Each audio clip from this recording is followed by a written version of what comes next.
And we are go. What the buck is up, every pony? Hello. Hello. Some more interesting times than end times, and many political battles going on, so to speak. And the hunt for those elusive doomsayers still goes on, as not yet one has been found. But we have discovered their method of operations. You have. You have some information to go on, but will you be able to track one down? That is the question. Alright, now I believe in normal fashion, everybody's in different places. Wishful's in the library, doing research. Milkfistle, I believe, was in the Seasons Temple speaking to the cleric of the Unspoken One. Burnt was patrolling the city and looking for doomsayers. And Alexandrite was walking the city but attracting attention and trying to uplift people with his divine glowiness. And Being a beacon of hope, as it were. Yes. I believe that's roughly where we left it all off last time, if I remember. Sounds right to me. When Burn, while searching over the city, he did manage to find a very interesting looking gargoyle. Oh yeah, God, it's like a damn Hydra. It's six-headed, I think. Yeah, six-headed. It was a part of the fountain, so it has to have been there for years, forgotten. It definitely could have used some love and affection. So that's a future project that's on hold for the time being.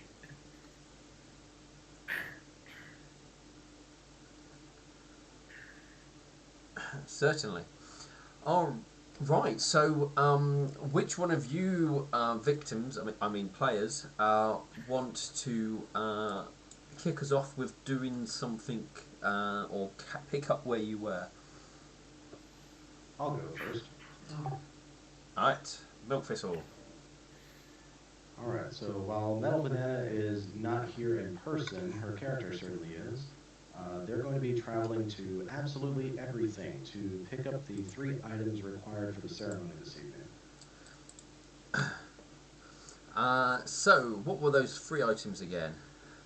I believe I took good notes. I know one of them is a snorkel, a funny hat, but there was a third one. Fins or slippers? Yeah, I think it was flip-flops. Wait, I did write them down, didn't I? Yeah. Here it is. Yeah, funny hat, slippers, and a snorkel. Alright. So, you make your way to absolutely everything.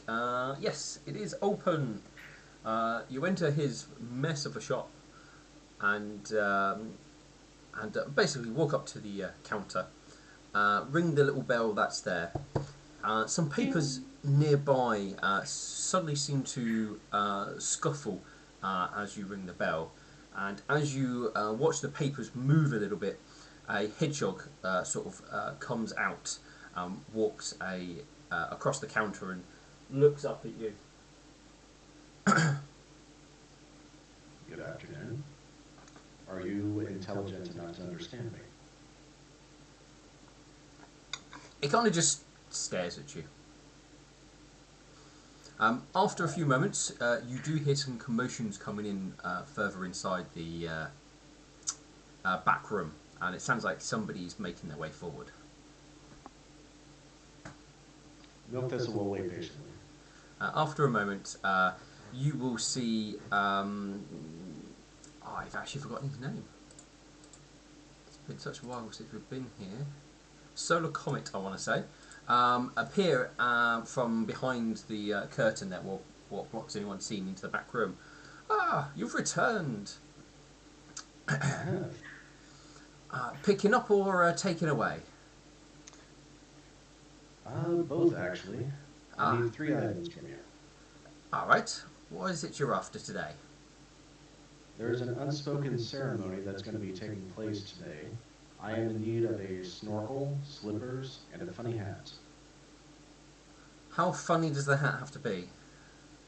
Absolutely ridiculous. He sits there and thinks. Might have something for you. It kind of looks like 3 hats sewn together and somebody attacked it with paint. Well, this is a ridiculous hat. Do you have something with a bit more frills and some weight to it? I mean, a frilly hat, they tend to be a bit light. I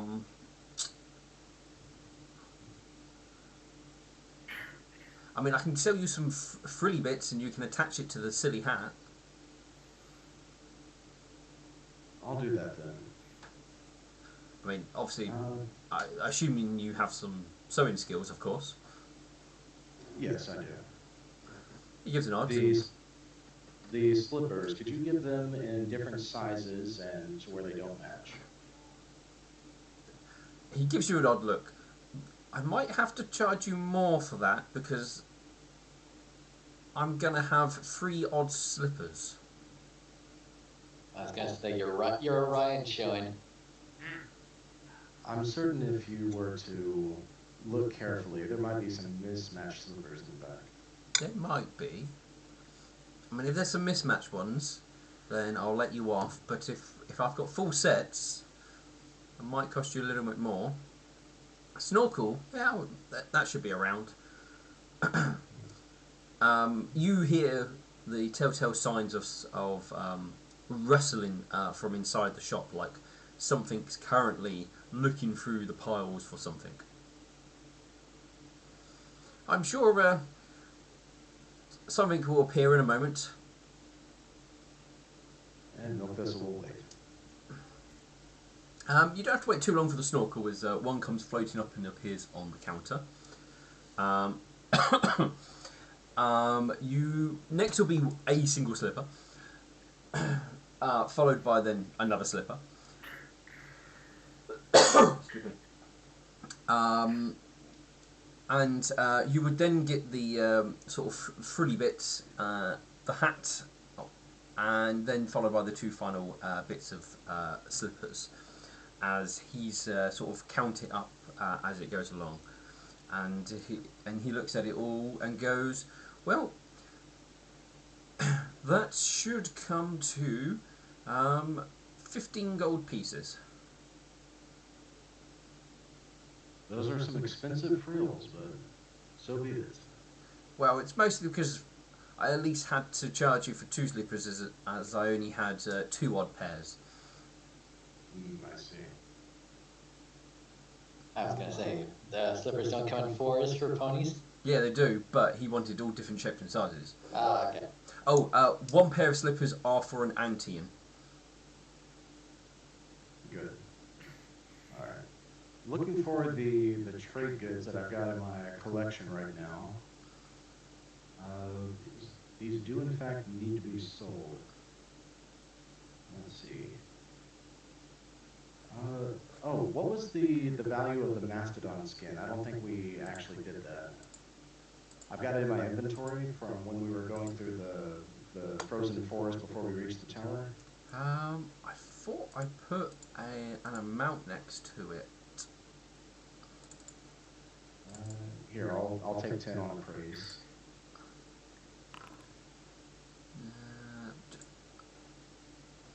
I'm just going through quickly because I thought I went through everything and put an amount on it, so I just got to check.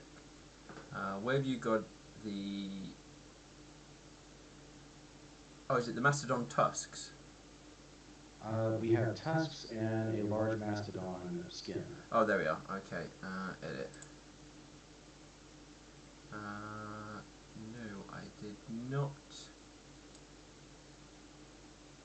I did not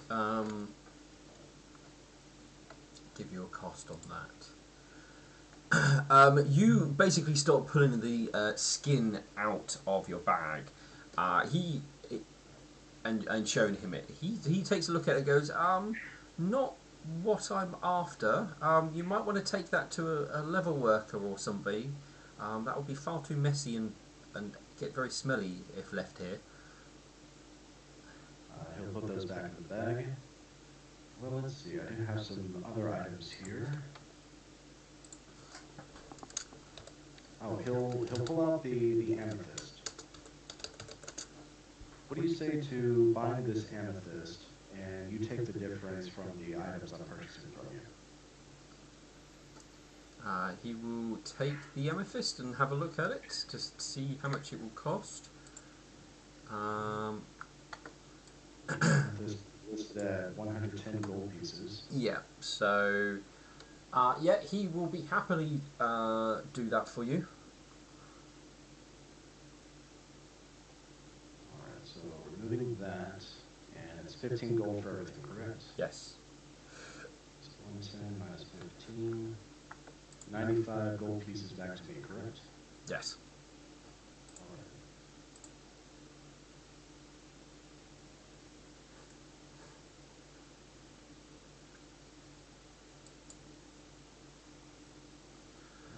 I'll remove that from my inventory. And now we have the funny hat, the frills, the snorkels, and the slippers. Yeah. Alright. Thank you very much, Mr. Comet. No worries at all. Only here to buy that odd assortment of items. Not here to purchase any other magical goods today. Not at this time, but I'm sure if I need them, I'll return. All right. Well, safe travels then. Thank you. Alright, and we never named the shop, but as I leave, I do believe there's a leather worker, a tanner, in this area. Yeah. There's a leather worker, but there's not a leathery because that's located outside of the walls because they tend to smell quite a lot. But they have somewhere outside where you would be able to. They would basically buy the stuff off you in the city, and they will send it outside to work and stuff. Right, but I did sell him a tiger skin before. Yes. It was still fresh, like the mastodon skin is, so I think he was able to take it to the Yeah. workers. Yeah, I'm just saying there's not a proper level working within the city, that was all. But his shop is in the city to sell the stuff, so he will buy it from there. Alright. Then Milk Thistle will go to him.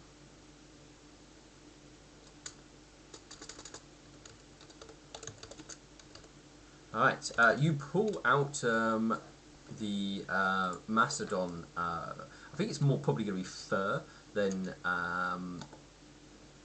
skin, because I think they're quite woolly, aren't they?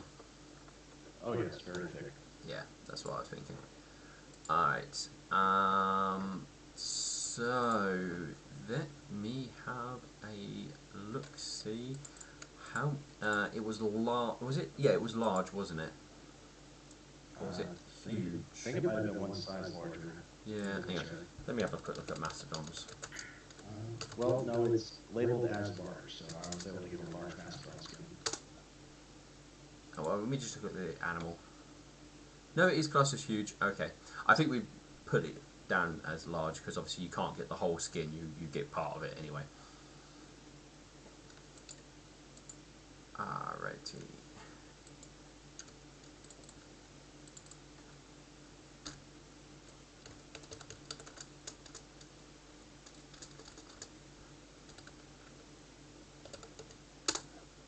Now, what would be a sensible cost to give you for something of that ridiculous size?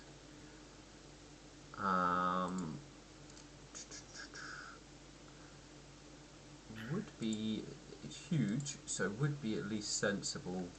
I believe he would offer you so work, leather, the wool.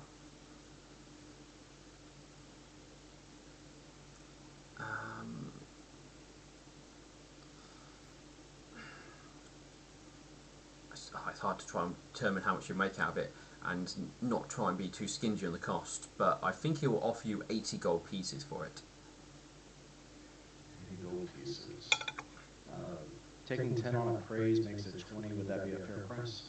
Yeah, I mean, that's what you might in certain areas fetch more for it, but somewhere like here, that's probably sort of around the cost.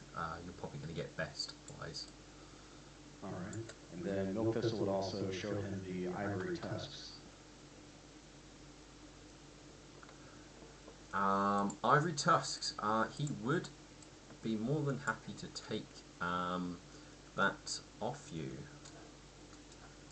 Did I give you a cost amount for the ivory tusks? Because I think... No, sir. No, I did not. Okay.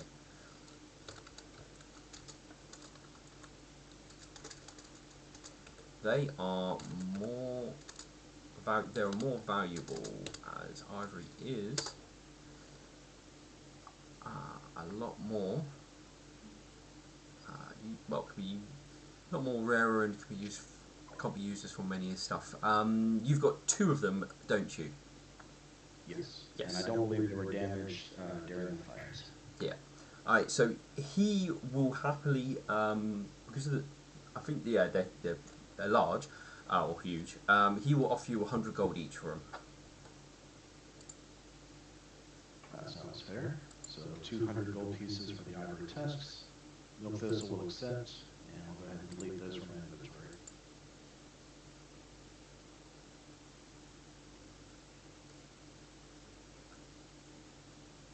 Oh, apparently I made a copy of the Mastodon test. I'll delete those as well. Good. All right. Okay, in my trade goods, I listed something called Loot Found in Wizard's Tower. That was right before we met Hint of Winter, before we went to her level. I believe we divided those things up because I got their prices listed in the amount of coins. The coins we definitely divided up amongst ourselves. Yeah. All right, so none of that is to be sold because we already have those items in our inventory. Everything else, the treasures, like the jewels, that's still there. There's also the gold cups. Yeah. We'll sell those later, or maybe trade them off if we need it. Yeah, I mean, the sort of miscellaneous sort of the chaligements and cups and stuff, all that sort of thing, they should all have a listed price on, and that is the cost that they would be sold at, basically. Right, okay. And I do have the price for all of those there, but I'll sell those later. Hold on to them for now. No, that's Okay, so the skin was sold, the ivory tusks were sold, and the amethyst was sold. Okay, so I got that typed down. I'll get the gold amount, make sure to divide that evenly. All right, so with that, I will go searching for Alexandra. Alright, Alex, I believe you're like on a basically on a walk around the city, if I remember correctly. Are you just trying to do anything in particular, or are you just trying to make yourself very visible to everybody? Make myself visible, but I'm also actually walking around looking for a place to live now, because I still have that deed that I can turn in. Alright, so where about are you looking to live? I am looking to live around between the academy and the temple, like somewhere around this 3 to 4 area. Okay, if I remember correctly, around there is quite quite valuable real estate, and I don't believe anywhere there is currently listed as being a valuable, available. Your guess is if something does come up there, it probably gets snapped up fairly fast. So you kind of. I forget. Does the deed actually have like places that I could, pick from, or? No, it doesn't list where you can. It just entitles you to own a property within the city, basically. All right.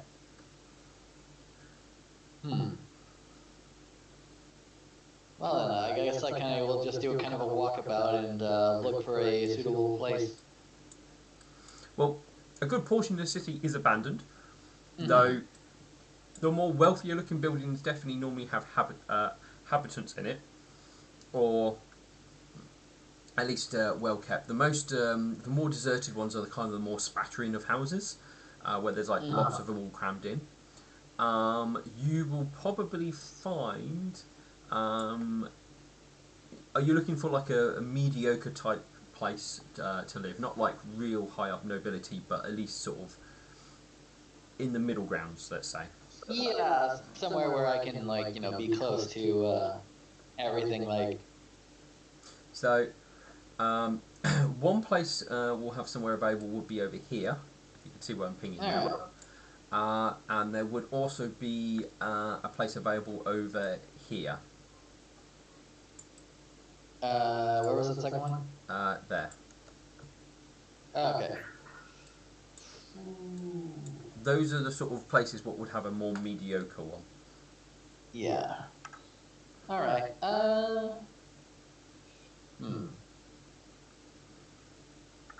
I think, yeah, I think this one might be good. It's near the library, somewhat near the church.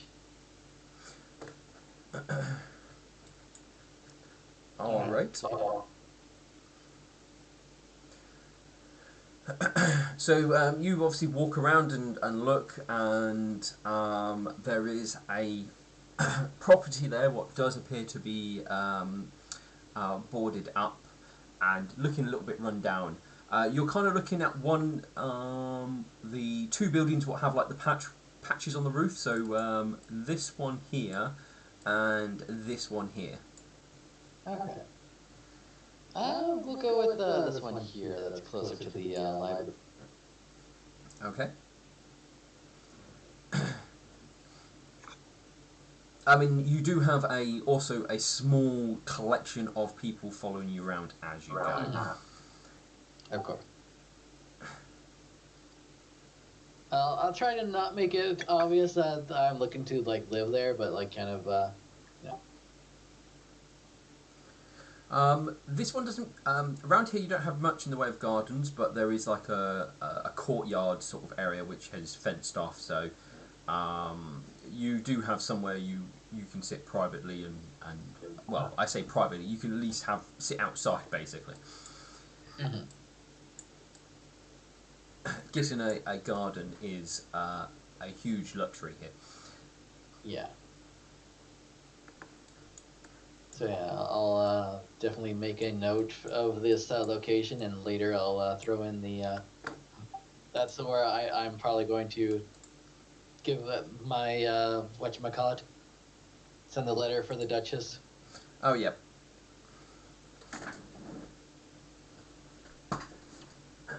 Other than searching for somewhere to live, was there anything else you would be doing, as well as obviously making yourself noticeable? Mm-hmm. Yeah, I was actually going to head back to the ship to talk to Lightning.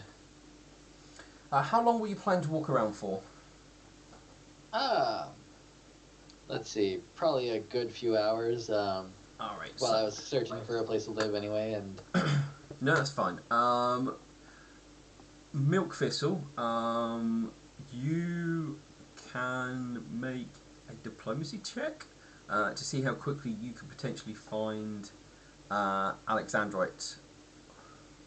Milk Thistle is not skilled in diplomacy. Well, we do have Evie with us now, so I believe they are better at diplomacy. So you may be able to ask them if they can be nice and ask the fellow populace on how to find Alex. Oh, welcome, Metal Banana. Glad you're here. Oh. All right. So the game started. You haven't missed much. Last week you agreed to travel with Milk Thistle. So what they did is they went to the shop to buy the items necessary for Alexandrite being healed, and then we went to a tannery to sell off some items we had collected. So if you would kindly help me with a diplomacy roll to find Alexandrite. If the game loads up. Oh, you're still in the loading stage. Yep. How far along are you into the loading?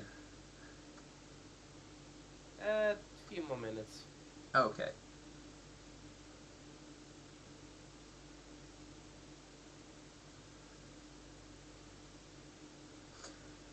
All right. Well, we're waiting for that. Burnt, what are you up to? Well, during his patrols, he's gonna look around. He also has one of those deeds he just realized, like it was a slow burn for him. He is he's gonna look around this area over near the Seekers Guild. Oh yeah. And he's gonna make it as he's looking at the housing. He's gonna make it look like he's like he's still gonna be patrolling, but it's gonna be more or less him making it look like he's examining to make sure there's no break-ins or anything. So the main high street seems to be occupied, but if you go in a bit, there are in amongst the streets and stuff. There is houses that are not occupied, and there is also some of them what do look like they have been broken into. Sort of more when you get into the heart of it, like in deep like this. Yeah. So, what do the houses they're boarded up look like? Are they single story or more than one? They're more than one story. They look like two-story buildings, basically. All right. So he's gonna check the ones that have been broken into.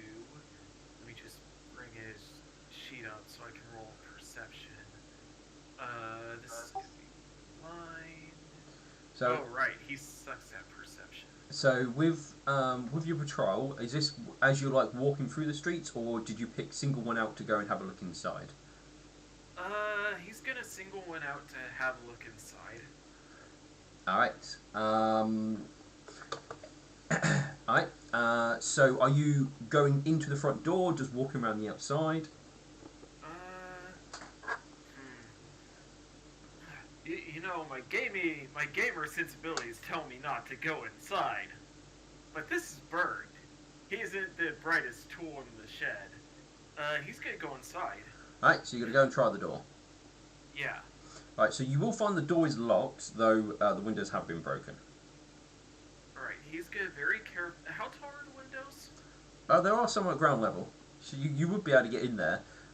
You need to basically make a as long as you can make a DC 5 climb check, you can get in. Alright. Are you wearing your cloak, by the way? Oh, right. Yeah, he's. I believe you Yeah, were going out on patrol, so you probably didn't want to be Yeah. too noticeable. Yeah. Alright, let's see. Normal.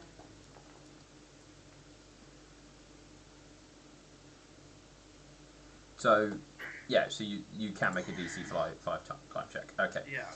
Alright, so yeah, you hop into there. The building looks like it's been well weathered. Basically, the rain, the snow, and everything's gotten in there, and you have a strong smell of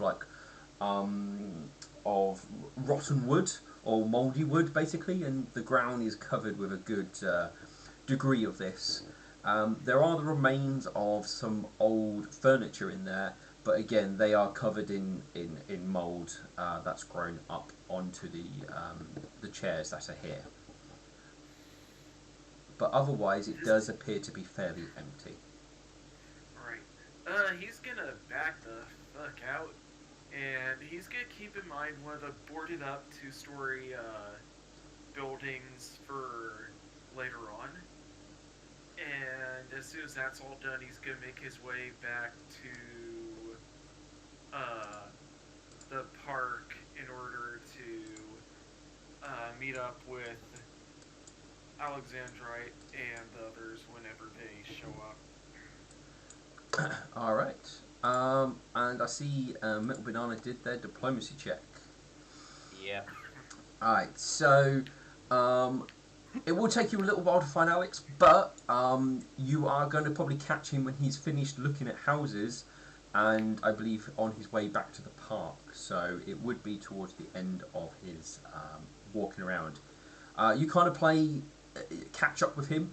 you speak to somebody and they're like, oh yeah, over there, and you get there, but he's already moved on, and you're kind of sort of playing chase with him for a lot of it before you do finally catch up. So where in the park do we meet up with Alexandra? It's probably just on the outskirts, sort of around about here, so I reckon. Alexandra. Ah, Milk Thistle, Metal Banana. It's good to see you. Thank you, and good evening to you. I have some good news for you. Ah, I've made arrangements for your age issue to be resolved today, and I have all the necessary equipment here to get it done. that is good news. Yes. And also, today is payday. I managed to sell off a few of the items, and here's your share. Yeah, Milk Thistle will take out 63 gold pieces, and he will pass that over to Alexandrite. And to you, Metal Banana, you get 78. Milk also gets 78. Wait.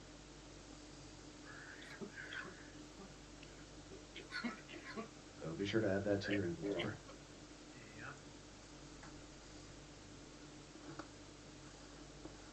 Oh, also, I realized I added that 95 gold before I should have, so I should deduct that and then add the proper amount.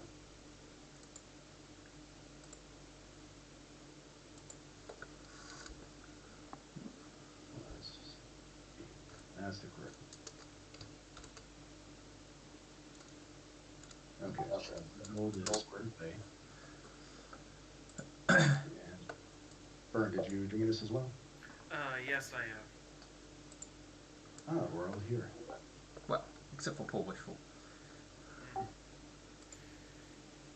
So, sorry. Go ahead, man. So, I did a patrol of the city just now to see if I could find any doomsayers. I sadly did not.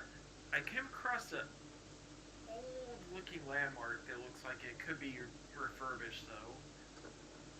I don't know who in their right mind decided to make a statue of a gargoyle with 6 heads, though. Gargoyle with 6 heads. Yeah. Is that a monster of some kind? I believe it's a monster. It looks like a gargoyle, just has 6 extra heads. Could maybe be a religious thing. In fact, he's gonna. Where's my? Here it is. Could just simply be some artist rendition. True. Milk Thistle, it doesn't ring any bells with you, with either case. I can't recall any creature like that. Though it sounds interesting. What do you say after the ceremony is done, we go and investigate together? Sure. All of us. I would like to quickly talk to Lightning beforehand, so let's get the I don't want to say operation. What am I thinking? Yeah, the ceremony done with then, and we can go out as we do. Oh yeah. Well, Sorry. Well, Alexandra, the High Priest is waiting for you, so please don't take long. All right. I will go now then. So who did you get for the ceremony, Milk Thistle? One of the trusted High Priests of the temple. Let me guess, the nightmares. No. I know you have a distrust of my followers, so you needn't fear that. Just meet us at the temple when you're finished. All right. And while he leaves, Smith Thistle looks to the crowd. I imagine all 4 of us together would draw in a bigger crowd. Oh yeah, I mean, Alex had a group following him anyway. I mean, I assume you guys were being a bit more. Oh no, you were being open, weren't you, at this point? Hopefully we exercised a bit of discretion, especially when Byrne mentioned the Doomsayers, because that doesn't need to be public knowledge just yet. Yeah. Right. I was wearing a hood the whole time. Oh yeah. Yeah, That's fine. Alex was full armor and just sparkling. Okay, so- Bird doesn't really do subtlety very well when it comes to hiding himself. Well, Mephisto would have gestured to keep your voice low, like raise his hoof up and down Yeah. while looking at you. No, it's fine. You guys would have a large crowd around you, but I mean, you could. I mean, they're not gonna like fully sort of enclose you, so you can't have like try and have a private conversation. You can gain some space. All right. Well, as Alexandrite begins to leave, I imagine he has a very loyal following, quite literally. Oh yeah. Milk Thistle would call to two of them who seem to be traveling together, and he would gesture them to come close. It's like, you two, would you come here for a moment? They probably would. All right. Milk Thistle will pull out a gold piece for each of them, so 2 gold pieces. He says, I request you go to the Princess Luminance Library. Inside there is a cleric by the name of Wishful Pin. Please give her a message that she is requested to be at the All Seasons Temple when she is available. And then he'll give them both a gold coin. They will nod fairly quickly in regards to it, because being that close to you, they would realise that you are also one of the divine, and will happily accept your holy mission to go and speak to Wishful Pen and give your message. Thank you, Kat. Get those coins. Done. Okay, I suppose we have to go wait for Alexandrite at the temple then? I'll prepare some tea. Hopefully Alexandria doesn't take long. Alex, what do you plan to go and speak to Lightning about? Oh, I mean, you don't have to make I it was- public if you don't want to. You keep it private. no, it's fine. I was basically going to tell her that she doesn't have to worry about Kara anymore, and that he has worked to find a place for them to live in the city, so that she could do her underground business here without having to worry about any more interferences. Should probably inquire, what did you do, Alex, in regards to Kara? I've made it a promise to take back Belvec from the humans. You do know that they can't be trusted. I am aware. And you can't just promise Kara something. She will expect it to be done, or there's definitely consequences. I do not plan on taking back my word. One way or the other, I will get this job done. Have faith in me. I'm not too sure. I mean, I'm quite sure Lightning would have faith in you and stuff like that. Maybe slightly annoyed that you've basically taken Kara up on a deal, but I mean, it'll probably make her feel a bit relaxed that she doesn't have to worry about Kara coming after her. Yeah, I remember before Lightning's player had to leave that they were in full paranoid mode about Kara. Yes, I mean that would definitely make them feel more relaxed, and though I get the feeling they might still be a little bit paranoid, wondering if Kara would actually keep her side of the deal.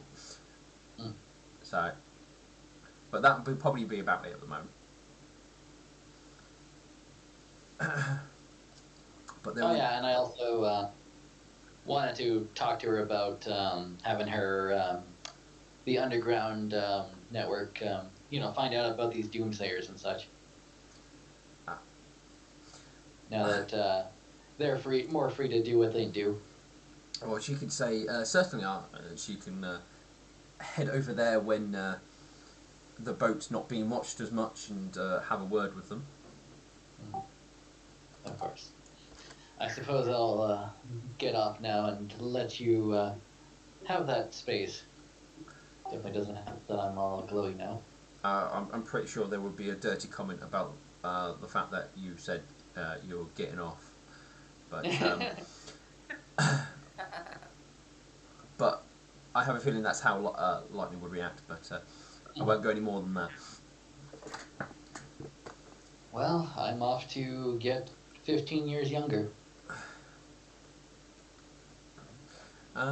Yeah, she'll probably definitely like you looking younger than older. I have a feeling. I was gonna make the joke that Alexandrite's a DILF. Yeah. Anyway, now he'll probably go to the temple. Because you've got to deal with getting on a boat, rowing over, getting onto the actual bigger boat and all that flaff. It does take a little bit longer. And that would be enough time for Wishful Pen to show up as well. Woo. We're all here. I know, you're all in one location. It's a GM's I know. dream. The squad's all here, boys. The band's back together. Yay. The boys are back in town. And with Alexandrite and Wishful Pen arriving, Milphus will go ahead and give Wishful Pen her share of what he sold. Ooh. So everyone, make sure you add the 78 gold to your inventory if you haven't already. And of course, Alexandrite, you get 63 instead of 78. Mm-hmm. Yeah, I'm sure that's because of the cost for everything. Yeah, I did the math incorrectly at first. I deducted the full amount of the 95 from the amethyst I sold, so it was like really uneven. It was like 56 for you, 79 plus some change for everyone else. Mm. I just did an even divided by 5 and subtracted 15, so you got a bit more. Oh, that's right. She goes, I found out about the mountain in the heavens mountain. Yeah? Oh, good. What'd you find Please out? have a seat. Well, the it's not quite what we thought. It's the island. It was believed that it was created by sky metal falling from the sky, crashing in and creating the island as well as the mountain, and that's where a lot of the Empire's adamantine came from. Was the mountain itself, as its core seemed to be almost made of the stuff. So it gained the name Heavens because obviously they believed it fell from the heavens. Do you have an exact location tracked down? Perhaps the Mountain of Heavens, or was it another location? For location for what? Sorry. This island we're looking for. No, that is the Mountain of Heavens, and there's a city or a port, military city there, which oversaw the mining and exportation of the material. I try to remember how to pronounce that, but I'm not going to try and butcher the word. Kalani? Yeah, we go for Kalani. Yeah, I mean, I'm not sure of its current state, but it was an important empire settlement. Sounds like someplace we should definitely look into. Well, So you're saying that this thing fell from the heavens? well that's the at least that's what the rumours are. I mean, it might be just because of its was full of adamantine, and that's possibly what the stories grew from it. But there's no mention of seeing it actually fall from the heavens. Mm. It's just what the legends say. So I would take it with a slight pinch of salt, but that's why it has its name. So it's not anything to do with the gods, it's to do with the fact that there's a lot of adamantine there. Remind me, Wishful Pen, it's slipping my memory. Why were we searching for these mountaintops? It was related to that which we need to verify. Well, we knew to potentially try and find deity assistance with possibly enhancing our powers. One of them was obviously for the Sun Queen was to go forth to the tallest mountain in all of Everglow, and to do with seeing the Sun Queen, and so we started looking at other mountains in case that might had a connection with other gods, and obviously that one had Mountain of Heavens kind of stood out a little bit. Do you believe the Mountain of Heavens would be our best choice to travel to? No, there's nothing, like I said, that has any connection with the divine. I see. I thought we were looking for something that was what was it? Undiscovered, and we've heard rumors of like this tower that Oh yes, was like Yeah, out of character, I've completely forgotten what the whole purpose of the mountains were. I know it had something to do with the heart of Everglow.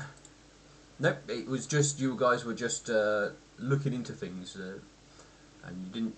You only had the name to go on, and you assumed that the name might have some sort of connection, and it turns out it doesn't. Okay.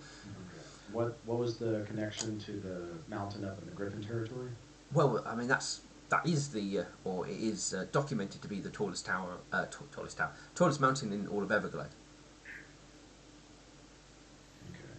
And to travel there, just trying to recap my memory, we need to travel to the tallest mountain because we believe that's where the gods are pointing us in order to grow our mythic level. Well, I mean that's one place for the Sun Okay. Queen. The others, well, a little bit more of a mystery. Do we do we have any indication of where we should travel in order to get leads on purifying the heart of Everglow? Uh, I mean, I've not found not the sort of thing I don't think I could find in the library. As I mean, it's to do with the ruminants, so I don't know where to even start looking for that sort of information. Okay. Wasn't there a ruminant city built under Villatown? It wasn't the ruminant city. It was the Society of Bones. What are they called? Tribe of Bones? The Tribe of Bones.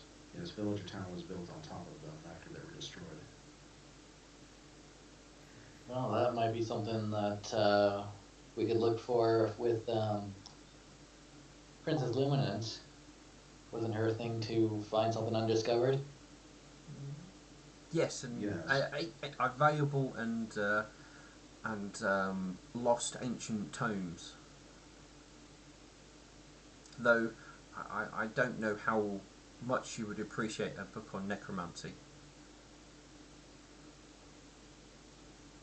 We've reached out to the Tribe of Bones.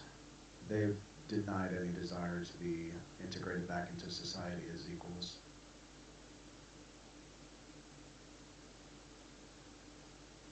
But regardless, I also did look about the tower in the sky as we talked about that.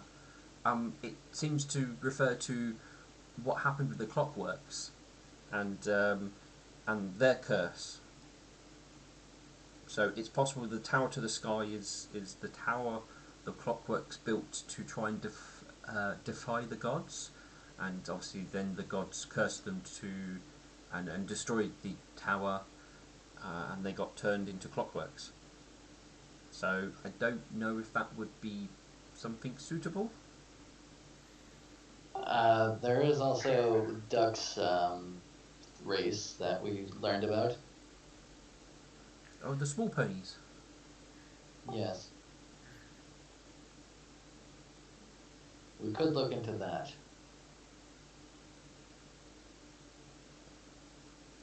Or I'm I believe that we should seek out guidance from the gods. If we are able to grow in our mythic power, then we will perhaps be better suited in purifying the heart, as is our intent. And if even if we can't manage to purify the heart, it will at least give us a better fighting chance against the devil, the demon.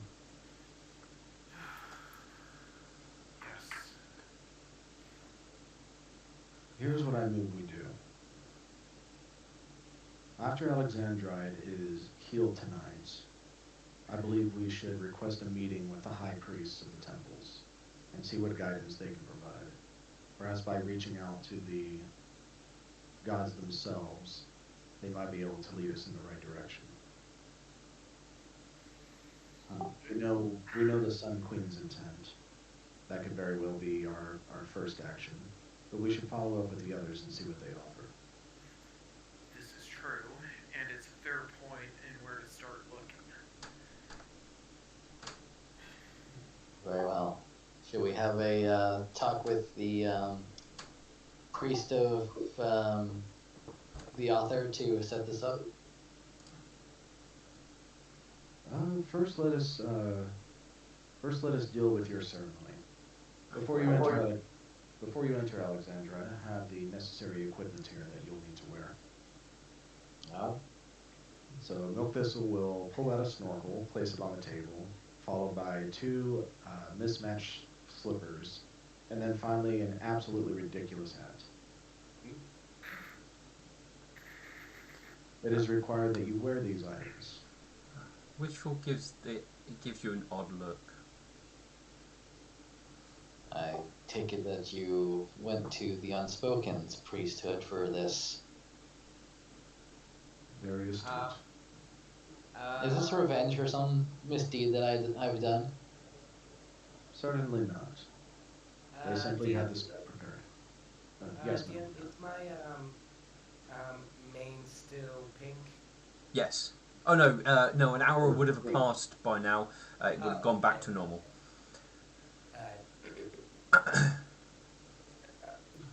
Yeah, it only lasted an hour, so it wasn't for too long. I'll say to Alexander they turned my mane in pink after I didn't do what they wanted me to do, so I'll suggest you do this. Yes.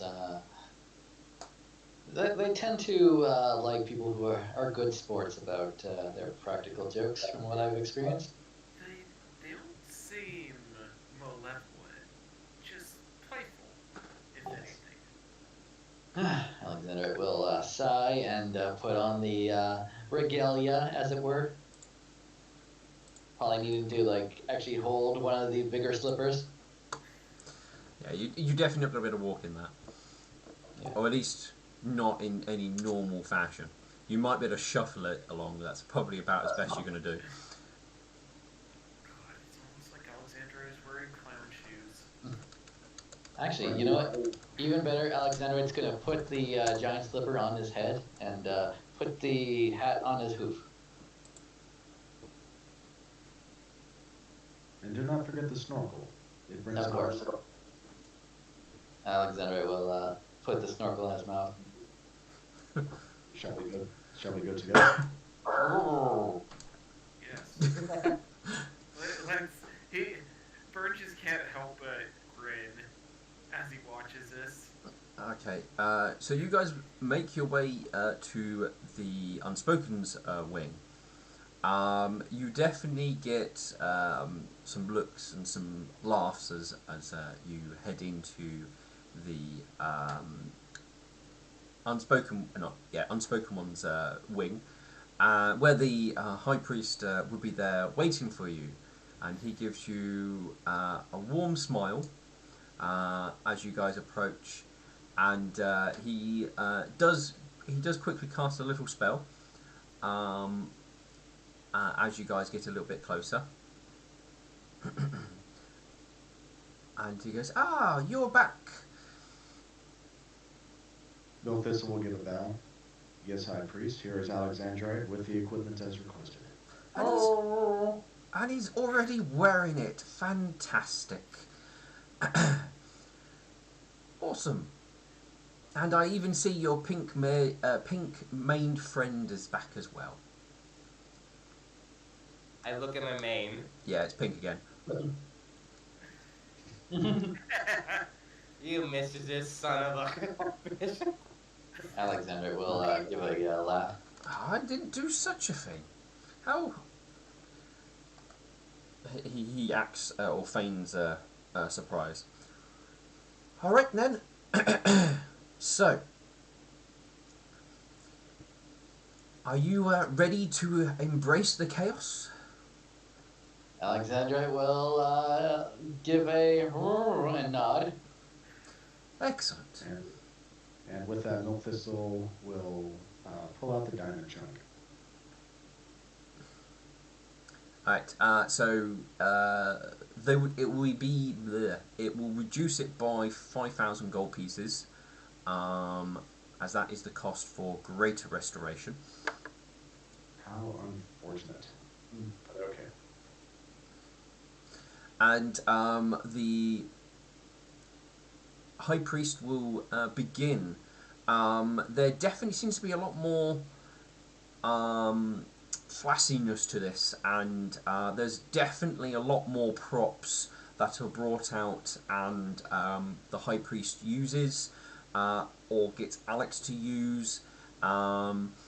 It's almost like a little play that is put on.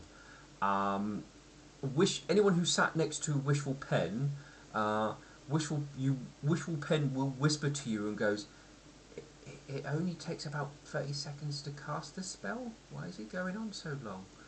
As he continues on, and by the end of it, Alex definitely is covered in plenty of glitter.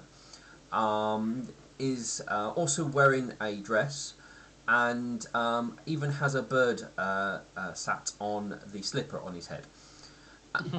As the final point, the high priest will then actually begin to cast the spell at the end of the 10 minutes, and will then finally touch you while holding the diamond chunk, which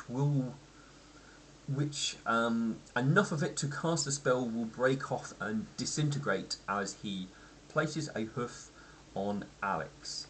And Alex, you feel yourself unage and return back to your normal self. That strange ache you had in your back knee goes away, and you feel like your hearing and your eyesight might be a bit more sharper.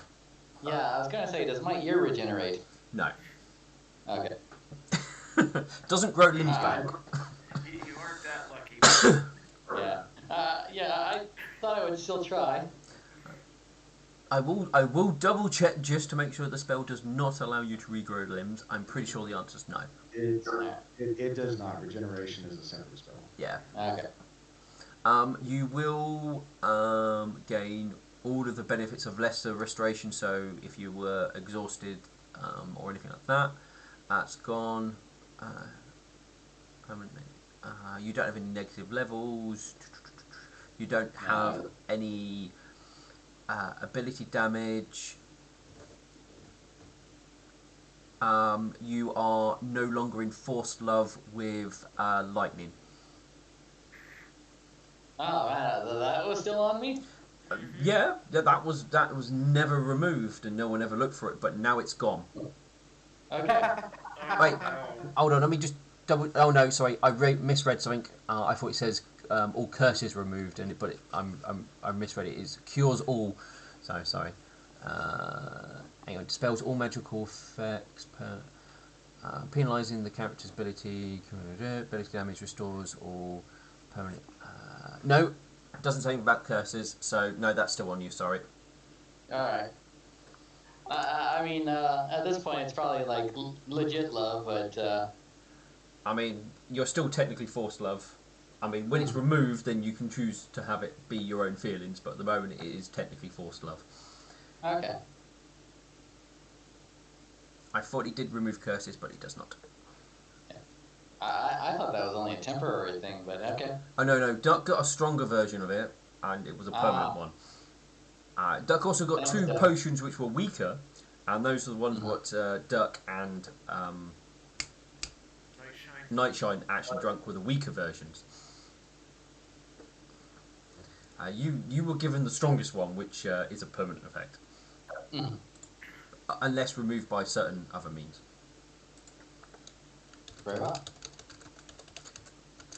I'm just going to double check the potion just in case it has any mentions of, because I think it's one of those ones what can be removed by other means, and it states on there what.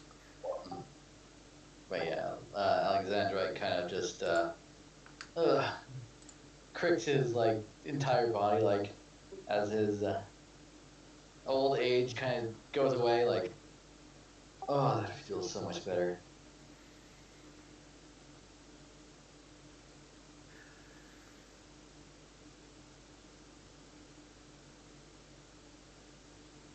I am now no longer overburdened. You're back to your normal self. Mhm. Welcome back, Alexandra.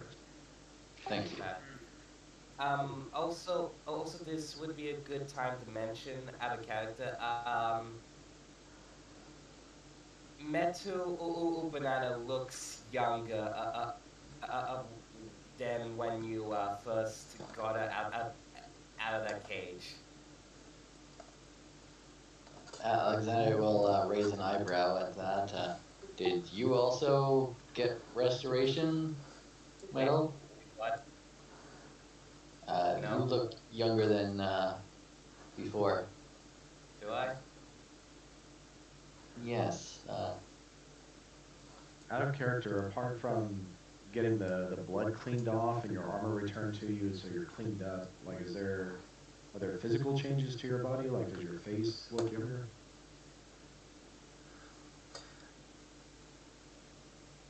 Are you talking to me or Alexander?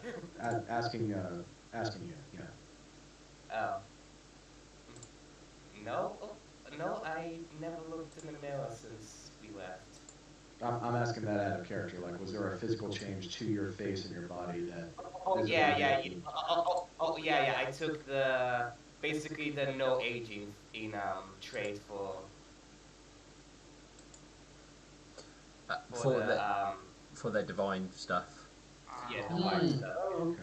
So it would have been the only person who probably might have picked up on it slightly would have been Milk Thistle, just because his crazy high perception. But she would have been slowly returning to a more younger state. Even though I don't think you're like massively.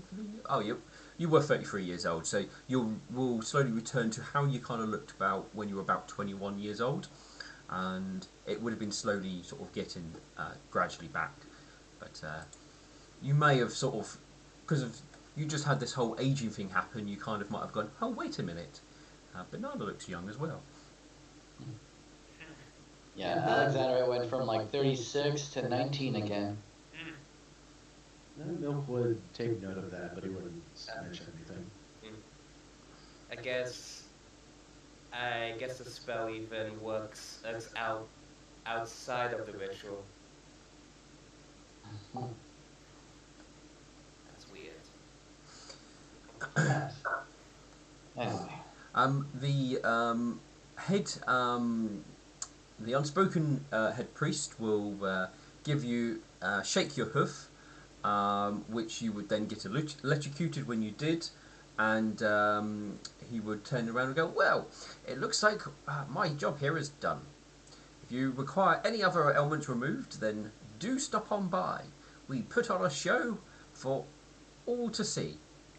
As he gestures to the all you can see, as you realise there is a large crowd of people in here. Yeah, Alexandra will kind of look to the large crowd and give a bow, like he was all part of the performance. His face going a little more reddish when with his Alexandrite looking gems. And the fact that you have glitter over here and other stuff. Mhm. Yeah. Thanks for coming out. Tip your waiters. Well, I suppose now we have to set up that meeting with the temple heads. The And high Milk priest Thistle goes, will- "Oh, you want a meeting with everybody?" And Milk Thistle will pull everybody in close so they can't be overheard. Yes, it's in regards to our divine touch. We do not wish this to be publicized, but we need to seek counsel from all the heads of the temples here. Ah, well, I'm sure that can be sorted out. Can that be arranged tonight, or should it wait until tomorrow? Ah, I'm sure it can be. We could put aside anything for you five. Thank you kindly, High Priest, and thank you for your assistance. Ah, not at all.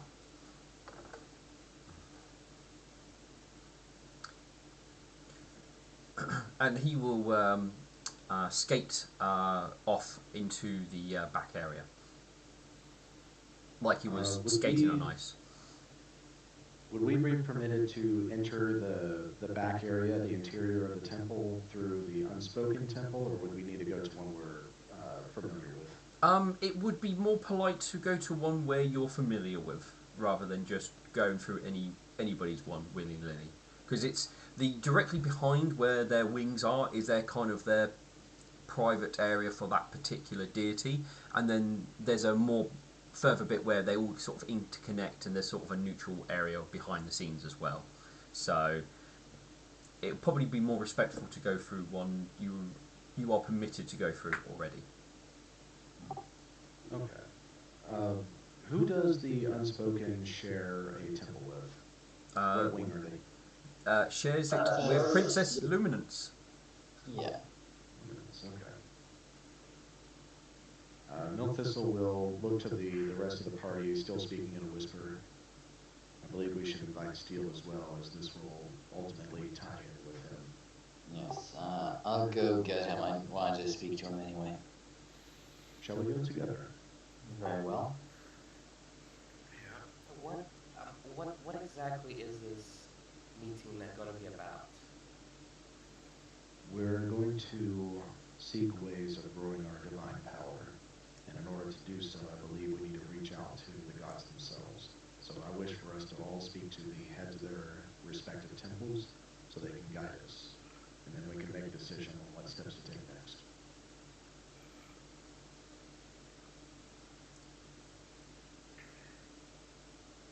I agree with this. Very well. I understand your hesitance to deal with the gods directly, Madeleine, but I assure you, through this we will be serving the betterment of the people. If that is the purpose you need, then please let that be your purpose. If it helps us, I will deal with it. Thank you. All right, so I believe we're going to the Sun Queen's Temple next. Still's in I the think. no. I'm sorry. Still's in the foyer because that's where the Queen's. I want to say sarcophagus. Yeah, that's the word I'm looking for. The Queen's sarcophagus is still located there.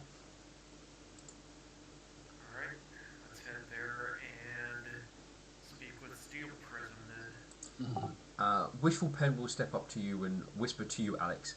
I think you can remove the hats and slippers now. Alexandrite will give a small cough. That's probably a good idea. As he'll start to take off the assortment of things that were put on him. And you guys will head over to where Steel Prism is, where there is a crowd of people who do go up and pay their respects to the Queen and stuff, and Still is standing there like a loyal guardian, basically. Steel Prism, may we have a moment of your time, please? He looks to you and goes, certainly. He will basically gesture for you guys to come closer to him, because there's a small, not like I say barrier, it's, those little red things to stop people getting closer to things. So... The fucking museum rope. Yes. Yeah. So he basically he'll basically just unclip that so you guys can come through to stand where he is. Alright, Bird will enter, and he'll, before he turns to face Steel Prism, he's gonna give his respects to the Queen's sarcophagus as well. And he'll step aside and for the others. Alexandrite will now bow his head in respect before coming in. Milthistle follows closely behind. He looks to you and goes, I assume you want to talk about... he sort of gestures towards one of his bags. Yes. But I at least also have another thing that I would like to do. And he pulls out the armor that he was wearing before. I believe this was originally yours. He has a look at it. I believe it was. Well, then it's fitting that you should have it back. Mm. I do not need it anymore. Well, it is a set, an older set that I do not require anymore. As I believe that is why it was left where it was. Maybe see to it that somebody who it will suit receives it. Very well. As for the moment, if it is given to me, it would likely collect dust on a display somewhere.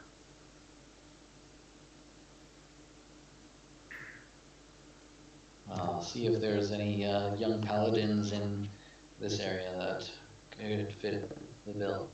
I'm sure there will be plenty that would be more than happy to receive such a gift. If not today, then the future. As Or save it if you ever, one of you acquires a young squire on the path to paladinhood.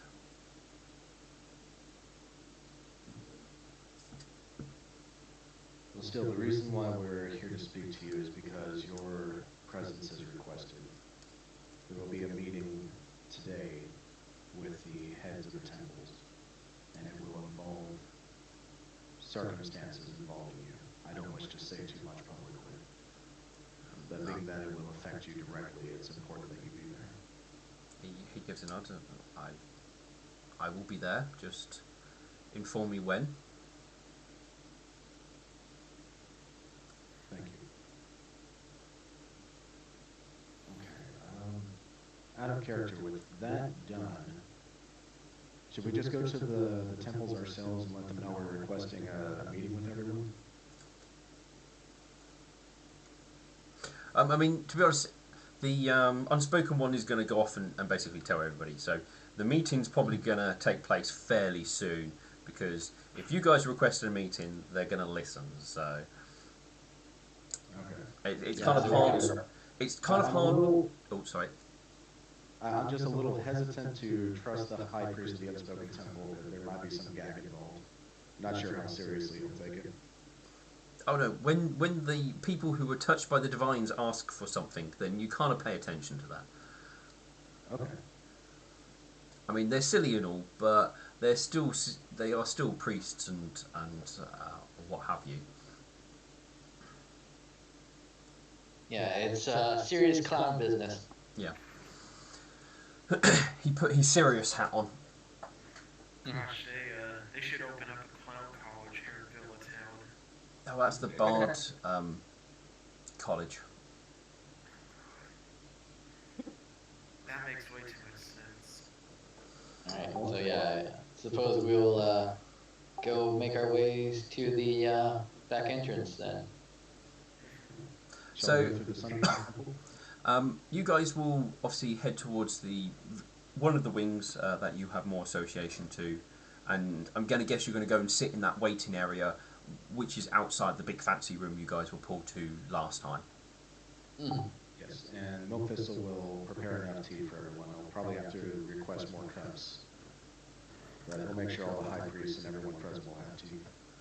You won't Yeah. be in the room yet, but you're basically in the sort of waiting room for it. Alexander is actually going to kind of comment on milk. I'm a little surprised. You're normally not one to put your faith in other gods, but here you are asking the unspoken to heal me, and now you wish to walk in the sun temples. I am growing in wisdom, Alexandrite. I realize that everyone has their place, has their purpose, and you should not neglect them. The Unspoken was available and had the spell we needed prepared, so it was expedient to seek out his assistance. Well, I'm glad that you've opened up your repertoire. And I hope in doing so, Alexandra, you realize that I am not entirely selfish. I want you to know that as we travel together and work together, that you can trust me and rely on me.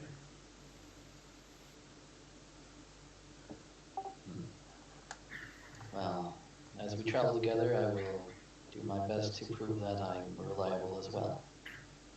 Excellent.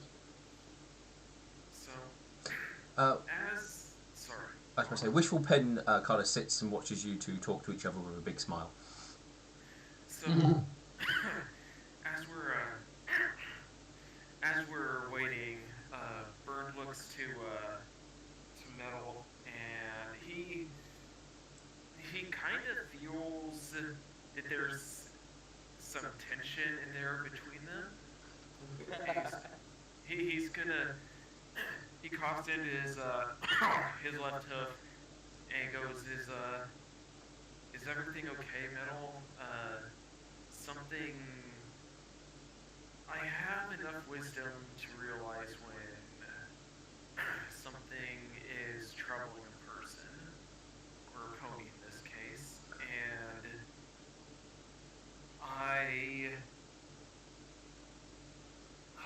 I'm not good with. He literally says that I'm not good with this sort of thing. I hope you're okay. Is there anything you would like to discuss?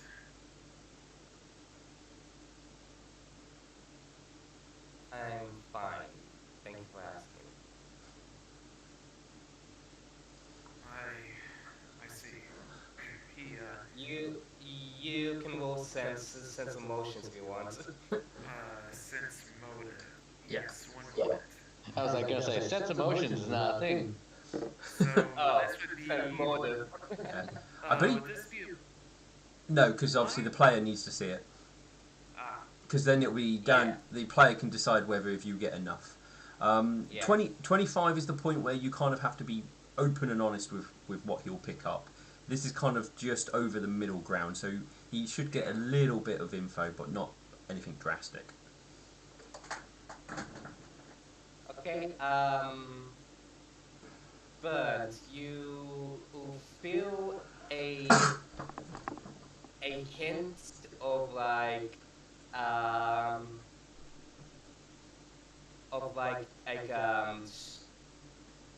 stress and a hint of distrust, but not a lot. you? You seem a little bit stressed, and it's almost as you slightly distrust someone. Is if there's anything you'd like to talk about, I am here. He sort of just he raises a hoof and just it flops onto his lap. Look, I'm not really good with words or emotion, and if it's something I did, I would like to rectify it.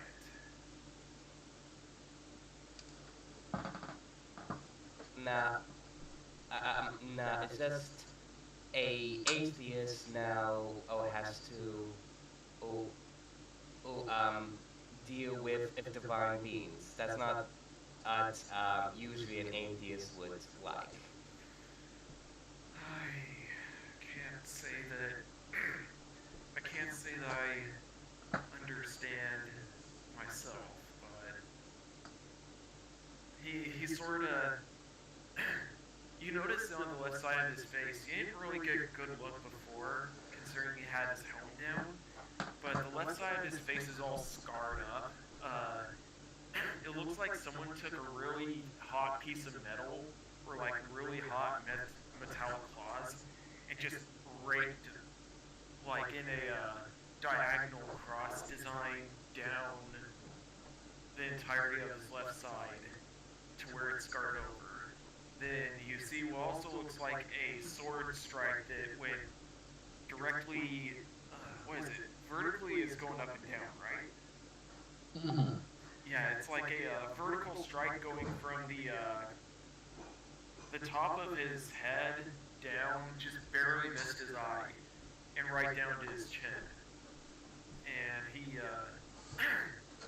he sort of, for a moment, you see his hoof like linger on the scars, and he finally puts it down. He goes,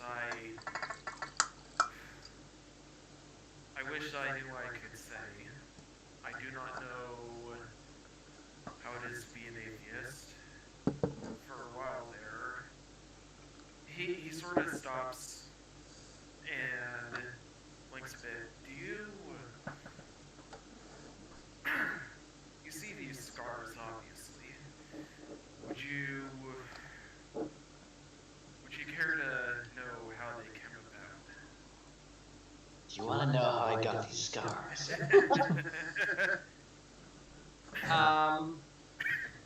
Um, like, Met to Banana, like, her hair, like, covering her, um, right side of her face. Is she, like, she, like,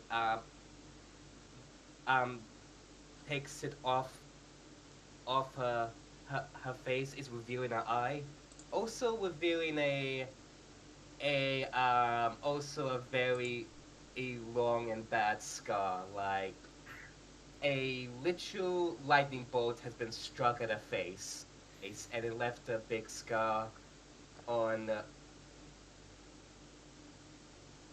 on the left side of her face. Well, she is a pretty scarred pony. Like she has a bunch of scars on her, just as on her head to her neck.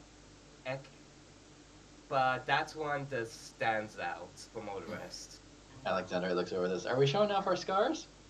about? Bird, he sort of, as Alexandrite says, words. He gives a bit of a laugh as he looks to Alex. I suppose.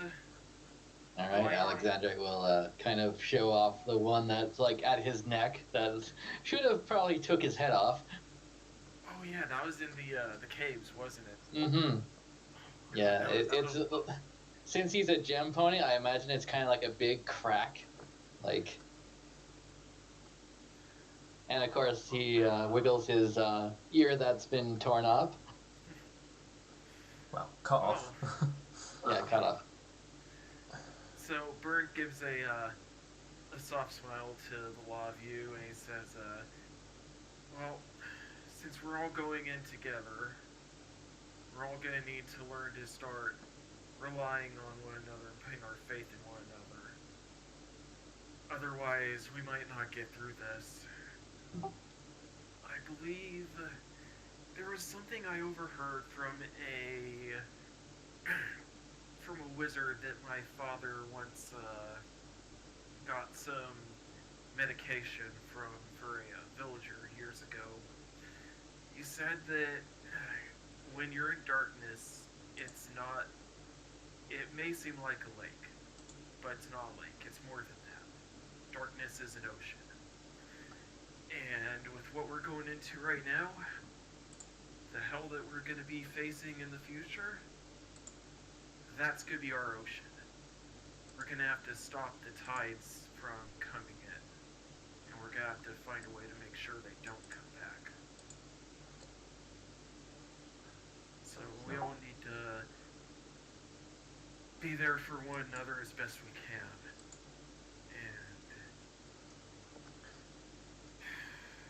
You should I be can't.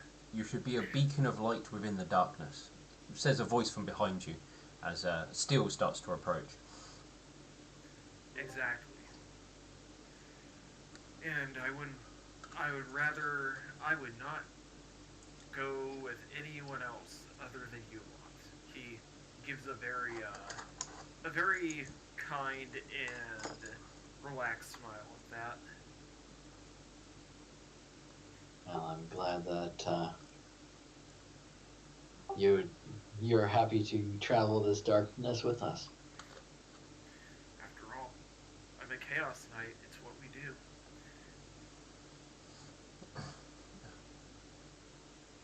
Still goes. There's no need to, Oh, you carry on. there's no need to fear the dark. You simply need to be able to guide those through it. I guess you could say we're the ghosts of Villia Town. I believe those are under Vilja Town, but Remnants of an old civilization that was destroyed years ago. True. Either way, there's nobody else I'd rather go through this with than you guys. After all, what can I say? I've grown attached to you a lot. And I have you.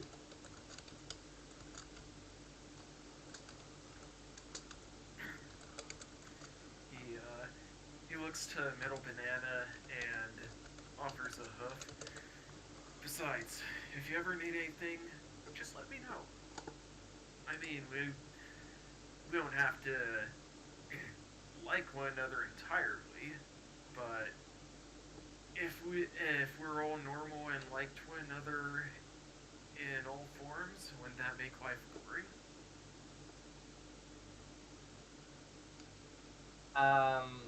Metu will give um give a little cracker smile and like take that hoof too. And she says, As as will I."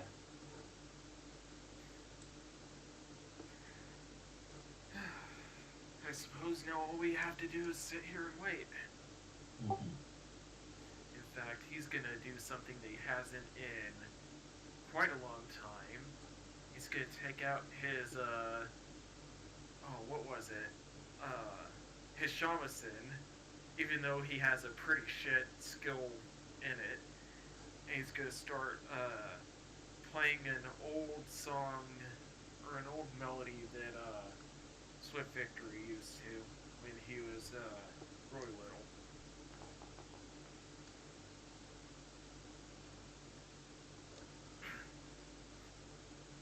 Oh boy.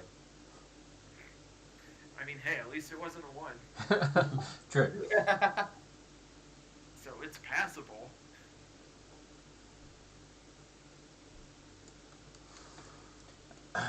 Once obviously you finish, still goes. I was summoned here, so I'm assuming that we will soon be going in. Yes, hopefully word will pass that we are hoping to meet with. Yeah, fucking 4 hours of sleep. All right, hopefully the temples will arrive here soon. I still goes. I'm quite certain they will use the alternative entrance, and likely one of their aides will come out and tell us to head in. Before we go in, Steel, I know you have kept your condition secret and hidden from most, but in this meeting, I wish for it to be shown so that it can be spoken of openly. I'm choosing my words carefully because even the walls have ears, and we must keep this hidden. Well, my condition might be known by others outside of the walls inside, as you say. The walls have ears, and even when you think you may be speaking in private, others might hear or learn of things. I do know measures can be taken to seal a room off from view, even through magical means. And I anticipate that's what will happen. I will certainly request it be done. You have to also put your faith in those in the room, not to speak to anyone outside of it.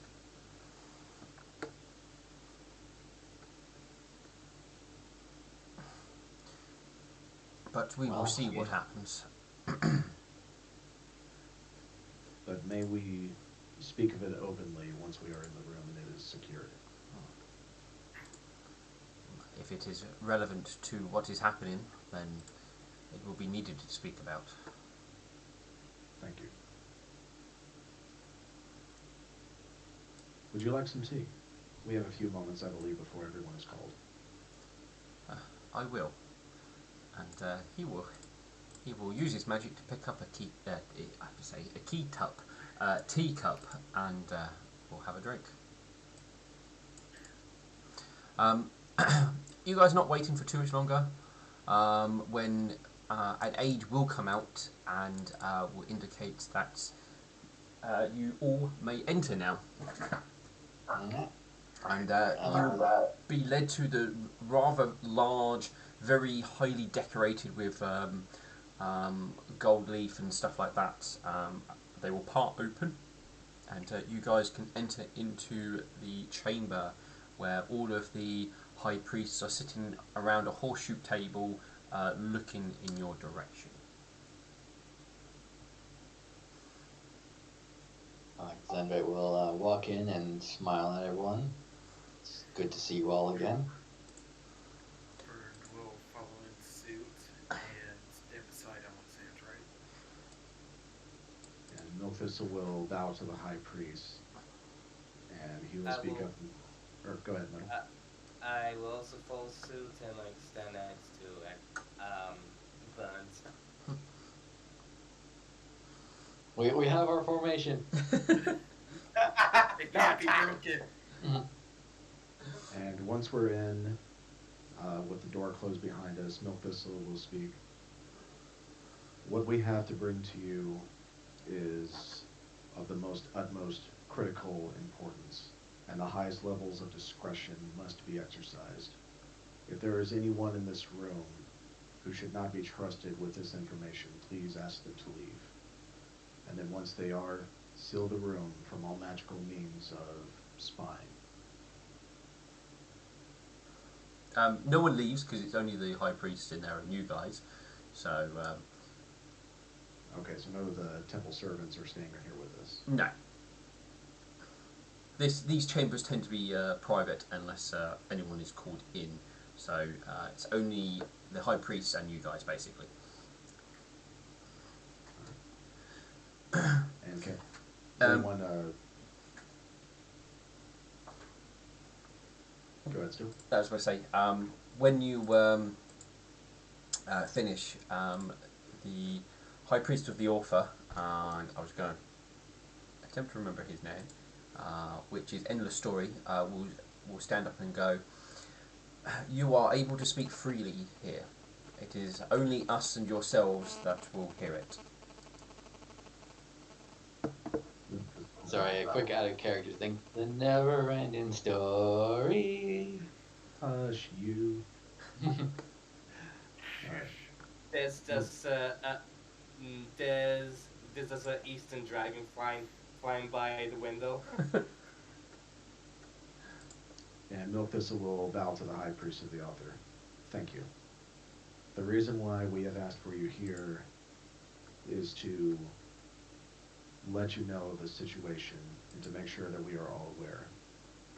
Given our divine nature and how we have been touched and called upon to fight against not just the doomsayers, but the demon himself, we're in need of your wisdom. We need to grow in divine power to become stronger. And we believe the path to this is to seek out the wisdom of all temples, not just our respective ones. We need to seek out places of divine power, hidden knowledge, secrets that have been stored away, things that will bring honor to each temple, and to remember things that have been lost and forgotten. Through this, we believe we can grow in our divine power to be able to face against the Stag Lord. We know how to defeat the Stag Lord, but the method of achieving that goal is what is unknown to us. Steel Prism here, and he'll gesture to Steel Prism, is currently the guardian of the heart of Everglow. It is what has given him unnatural life. We believe that the heart of Everglow can be purified and returned to the Stag Lord, who is the cousin of the Hint of Winter, the goddess who touched us and gave us this divine power. If we can discover a way to purify the heart of Everglow, it can be returned to the Stag Lord and prevent him from causing the destruction that is being spoken of. And that is why we have called all of you here.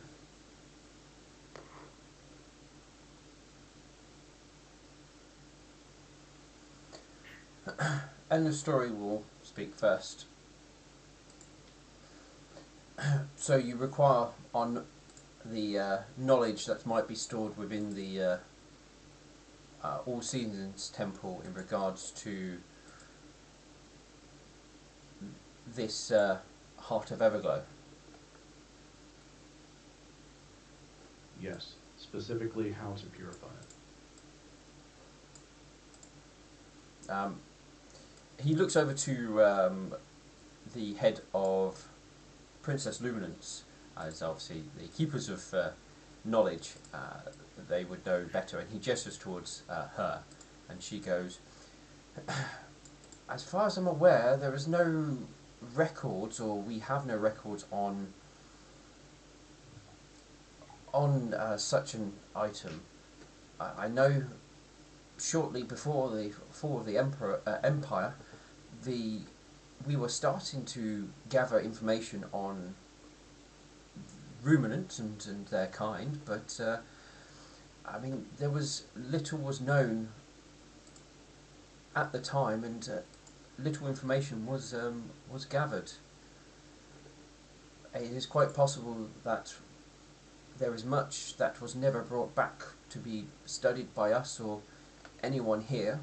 I mean, there might be private collectors that might hold information, but sadly, once everything fell, nothing from the dig sites or the research that was financed ever made it back to our walls to be catalogued and archived, and for all those who wish to gain knowledge. So we do have some on the ruminants, but not anything on this Heart of Everglow.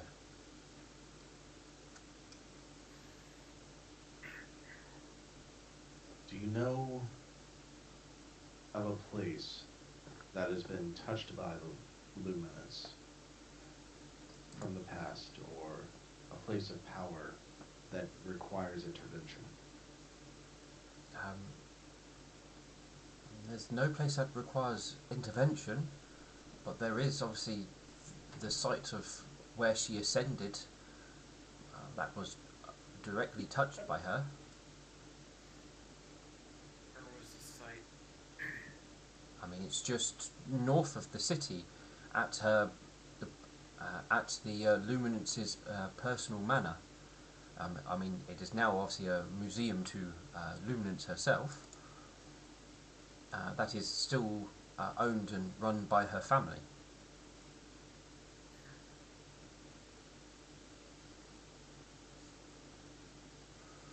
Milkthistle will look to the other high priests. Can any of you aid?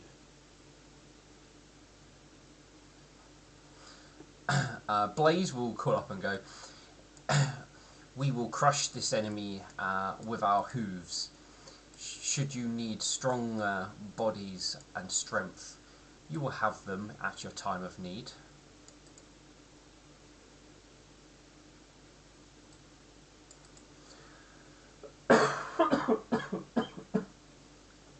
Are there any? Oh, sorry. Carry on. Are there any enemies who stand against Blaze now that need to be brought to you? What my friend is trying to ask is there any ways that you can contact your gods to let us know if there's any missions that will aid them, so that they can give us more divine powers? Endless Story will speak up. The gods do not speak in such ways. It is rare when you ask directly for a mission that one is given to you, as if you are required to do some divine duty for the gods, it is normally sent by other means, and normally more subtle, or you are nudged in that direction, for it would be your destiny to complete it. I'm sure, Milkthistle, you as a follower of the Nightmare understand that even more, as the Nightmare does not expect you to gain strength through her, but through your own actions, does she not? So you would not ask her for guidance, as she would expect you to find it yourself. That is certainly true and accurate, but I understand the language of the Nightmare, but I'm not as familiar with the language of the other gods here. When the Nightmare sends a message, it is usually through some form of test. To test your resolve, to test your strength, etc. So when she sends a message to call upon me for action, I recognize it. What I'm asking is guidance on how to recognize the call to action from your gods. All I can tell you in regards to the author is that you will, as long as you follow your destiny, you will be following her actions, as that is the story she has written for you. Should you push away from your destiny, then you are turning your back on your story. So as long as you believe you walk the correct path, then you are already listening to her.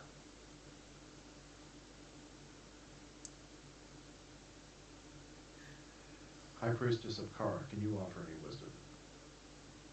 If you want to speak to Kara, she is less subtle about matters, but you would have to go to the city of the doppelgangers to seek her guidance.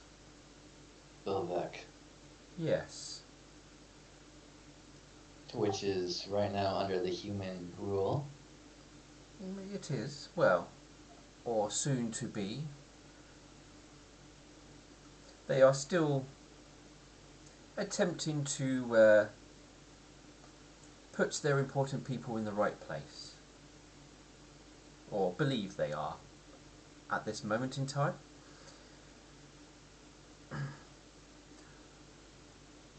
But it is likely, if you wish to seek Kara's guidance, you would need to go there,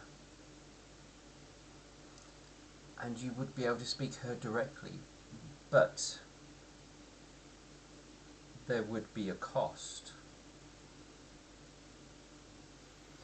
You would likely have to find one who would be willing to sacrifice themselves so you could talk to her. What manner of sacrifice is required? Death.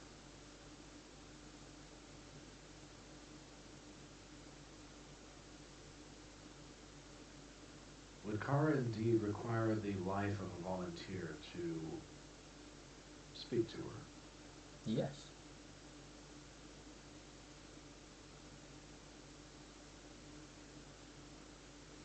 You may not like this, but this is the way. Certainly a high price to pay. Those that sacrifice themselves are rewarded by Kara directly.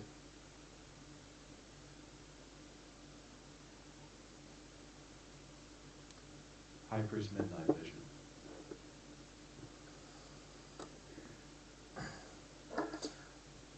I believe the Nightmare will not indicate what you should do until you have proven yourself first. You have done much for the temple in Everglow already, but it is likely that when the time comes and she is ready for you to undergo her test, you will know it is ready. But I am certain she is watching and observing you. Though, perhaps it is not you she is waiting to see their strength. It might be your fellow companions, to make sure they are strong enough. because it is not just you, midnight, the milk thistle. You walk with others, and they should also share your strength.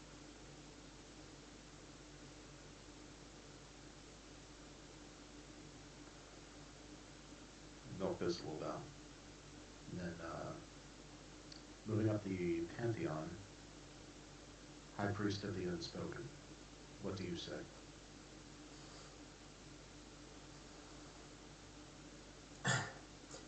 He ponders for a moment and goes, "Well, he might help, might not.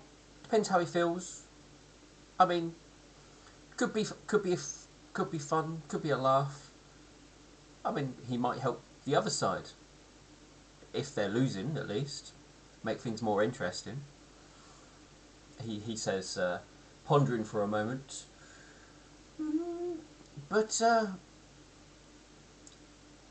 I'm sure if he decides to get involved, it will be.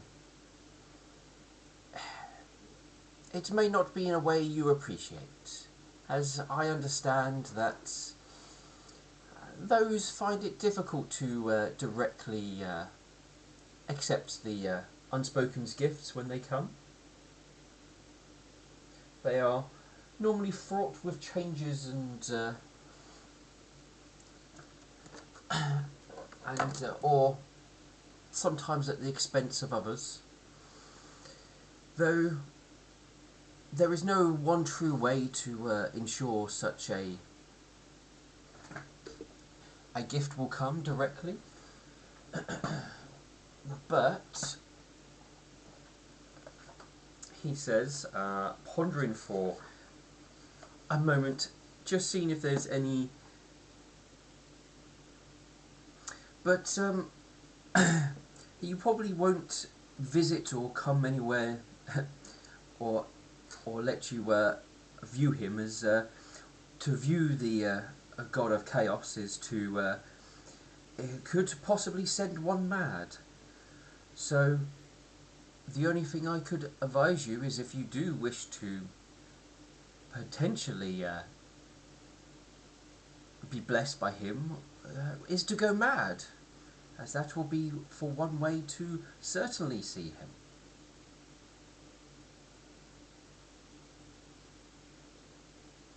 And Milkthistle will give a very tart bow, like more of a jerk of the chin at the thought of that.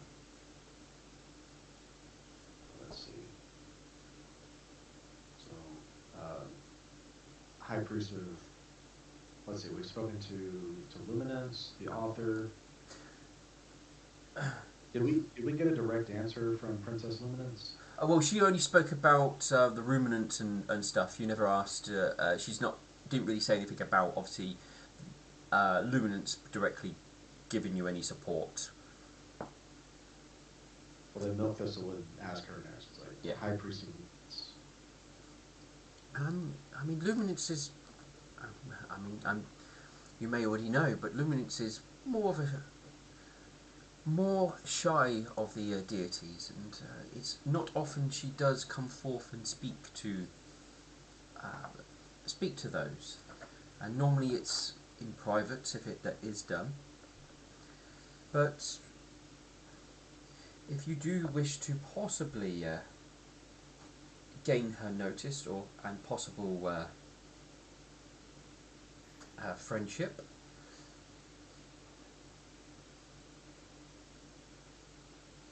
what was it? It was, bear me a second.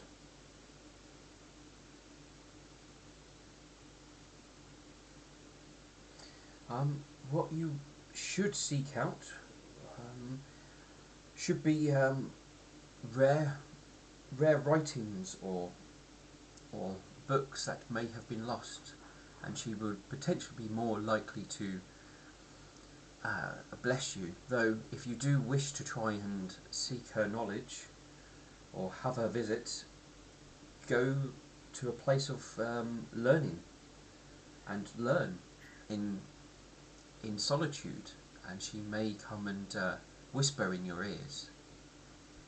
But her blessing would be that of would come from knowledge, or perhaps perhaps you can resolve a great conflict and bring friendship to it, and that may also catch her interest. I mean, there is this conflict with the humans after all. Perhaps a permanent peace and friendship can be made. Perhaps that may be enough. That is a better option. The Blaze one will pound a hoof.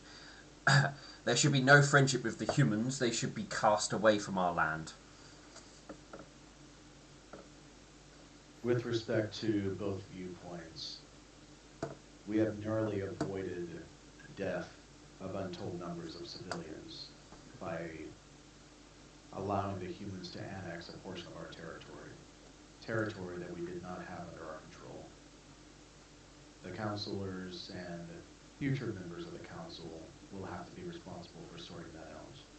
But in time, I do wish to see Everglow reunited to full strength and to regain what was stolen from us. They're weaklings, that's all, she says, and but says no more.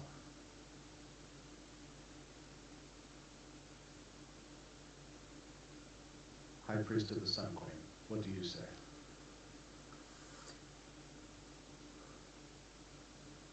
There is one place that is always said to see the Sun Queen's light, and is considered by most a holy place to stand upon. But the path to it is fraught with dangers, not that of just creatures, but also in the land and the travel there itself.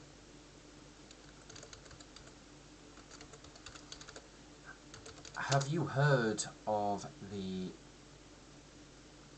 mountain? I'm trying to remember its name. I do have it written down somewhere.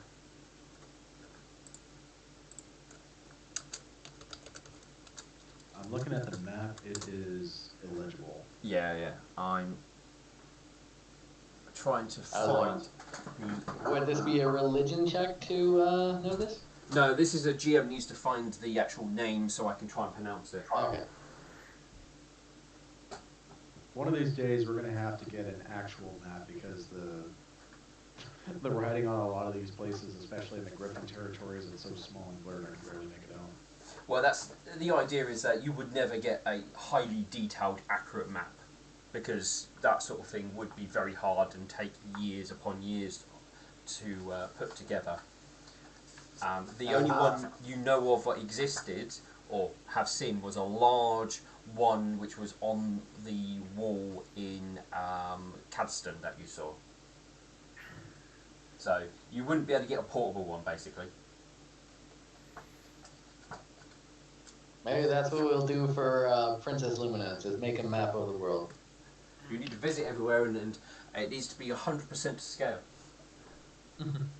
Meaning every building, every interior piece, every street, every tiny rock and pebble.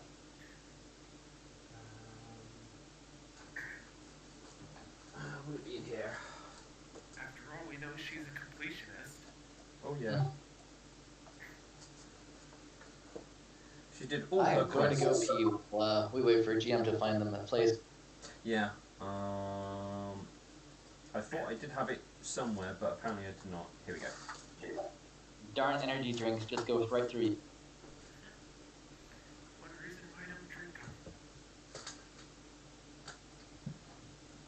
I stick to coffee, thank you. Where are you gone? I stick to soda. I'm trying to better myself on that. That's the hardest thing for me to kick.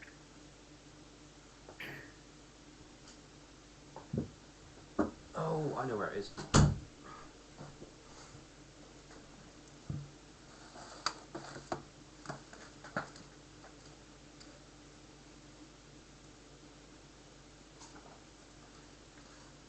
Is it? grief. Yeah. Oh, this video is freaky. So there's a drone flying over the ocean, and there's a blue whale opening its mouth, capturing a ton of fish. Yep, That that's is blue whales for you. that is freaky looking. Damn, nature, you freaky. That's nature Like, for you. like I'm used to seeing things like humpback whales feed. You know, they've got the those bristles in their mouth where they'll take a whole bunch of water and then push the water out while capturing the fish. The blue whale is literally just creating something like a tide pool in its massive gullet, and then it closes its mouth.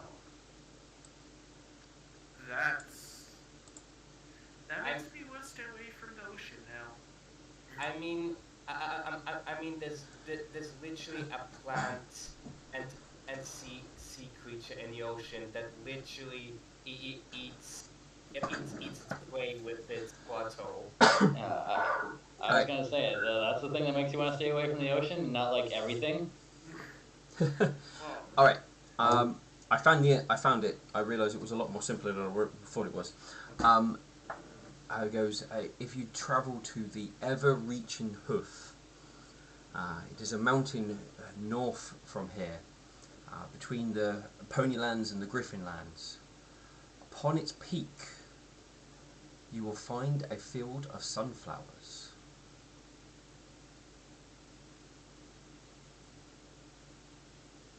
Well, at least that would probably be. At least we have a location there.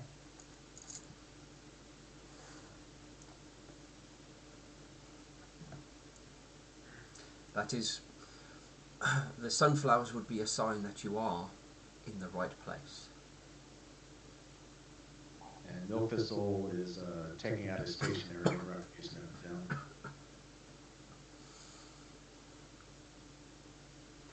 So, to reach the ever-reaching hoof, it will be through a dangerous place, full of conflict, enemies to destroy, likely conflicts to help resolve. Will this contain hidden knowledge as well? Maybe hidden inner knowledge, but it will depend on what you learn on the way.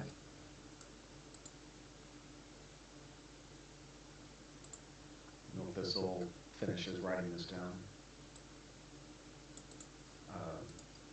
Quick, out of character, was that all of the High Priest? I believe it was. I think you missed Blaze. Yeah, you've not asked Blaze, you've not asked the Oh. Moon Princess. Oh, yes, those two. Okay. So yeah, Milk Thistle writes that down, and he looks to the Moon Princess. High Priest of the Moon Princess, what do you say? There is a pool that you can only see at the full moon. That is rumoured to be the place where you can speak to the Moon Princess directly, other than in your own dreams. It is possible she will seek you out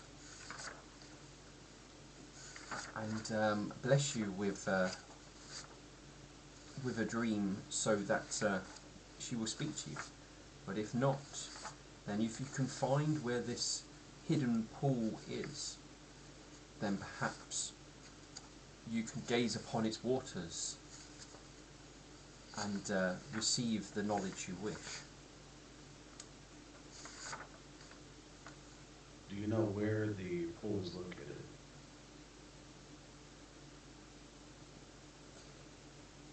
That is not something that is known to anybody. Those who have said they have stumbled upon it have been in different places across Everglow, and they do not remember how they came across the pool, only that they happened to stumble across it on a full moon.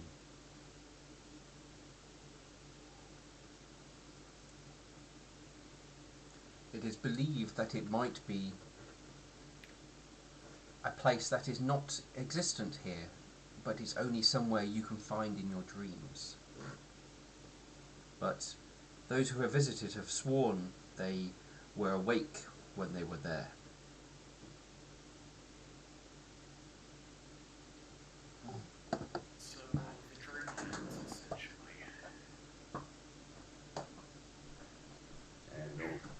trying to move down. And then finally, the High Priest of Blaze. What do you say? Cast yourself in the deep hearts of the volcano, and see if you survive. Then you might be worthy of notice.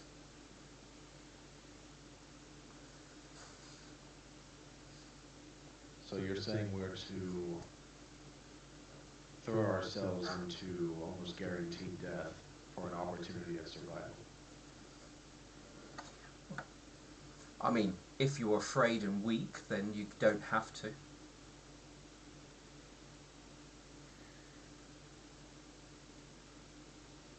Doesn't sound like the best option. Well, Blaze does not pay interest to those who are weaklings and afraid to die.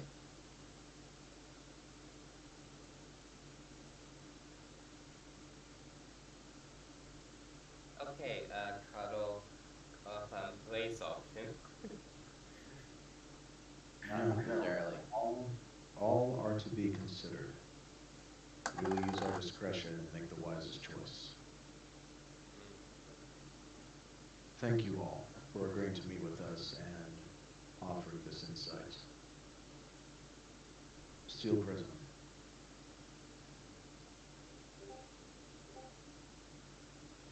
He looks over.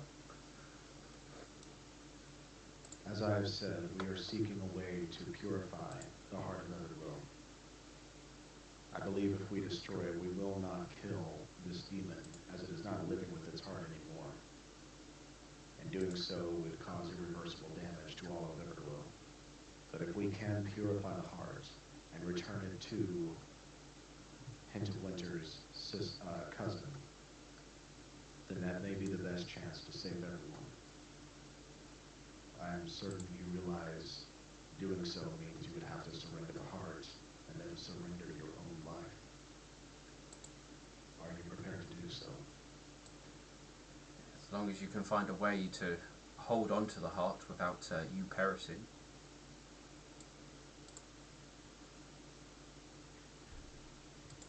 I do not want to give it to somebody who it would be a death sentence for. Do you suppose with our divineness that we could actually hold on to the heart? I do not know. You did say that upon touching it, it immediately took hold of you, did it not? I pulled it from its source. I believed wrong that whoever possessed it, it would grant them life and healing. But I was wrong. As it seems to have only done that to me. And he looks down at his missing leg, and I'm not sure it really grants healing anymore. Maybe it's just more of a punishment and lets you live on no matter what you suffer.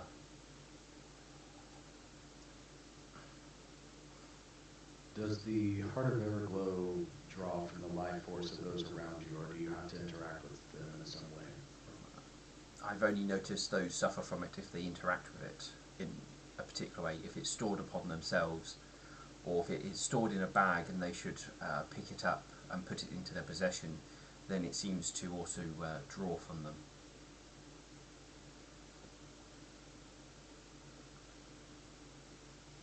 Have you felt any negative effects recently? Because with the Stag Lord seeking it out and coming closer and closer to it, its effects might become stronger. The only thing I can say that I have noticed is the glow within it, the pulse, has seemed to have increased in speed. When did you first notice this? I only really noticed it when I took it to the druids to look at, as I often just leave it in the bag that I have it in and do not gaze upon it, as it is as it is a reminder to a failure, and I don't wish to look upon it. And I noticed it then; it was pulsing faster than when I have previously looked at it.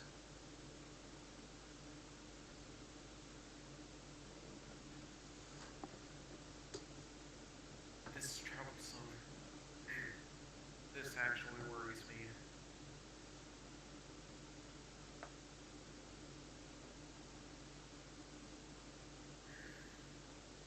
All right. But it does not solve our problem of how to purify it. At the moment, unless you find a living ruminant, it sounds like it's almost impossible to find an answer. I can tell you now, where we pulled it from, there was no mention of purifying it. Only warnings of do not remove it, and obviously standard warnings of such that you find on tombs. And the only ruminant we've encountered have been with the enemy. Before we still have his body that we could try to, well, at least his head that we could try getting information out of.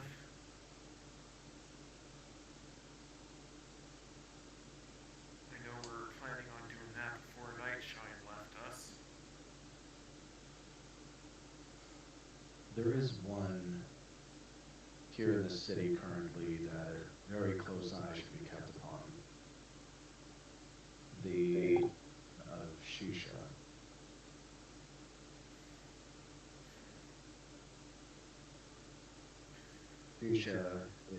Shisha is a direct servant of the Stack Lord.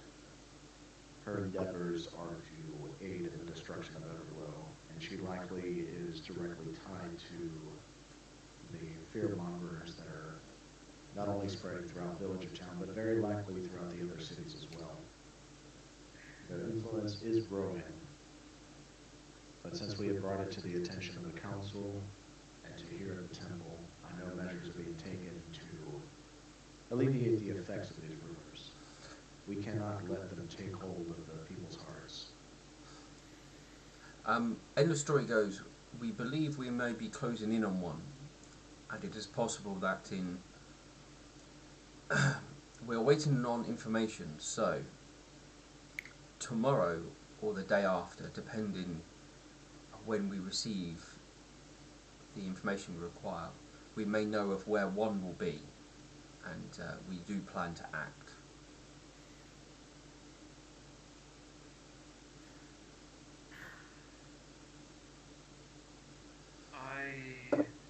If you should require my aid in capturing this doomsayer, then by all means, me and my men are willing to help.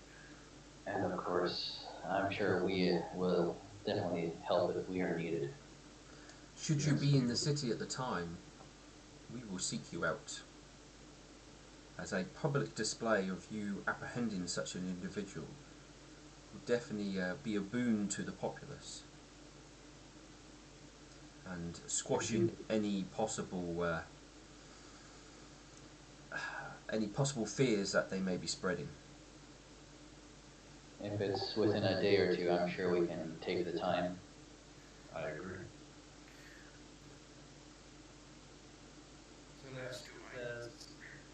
The sooner we get this done, and the sooner the opponents will be at peace.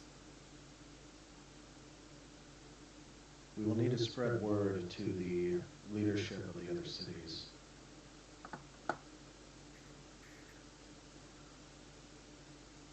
But the son of Shisha, what is his name? Katarina?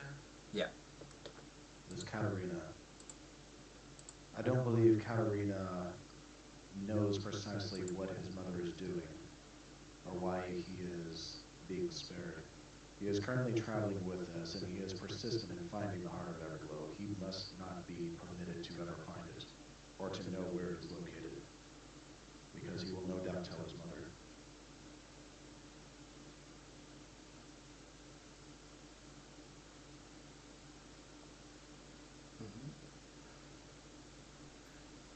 still sort of goes, why do you permit such a dangerous enemy to travel with you?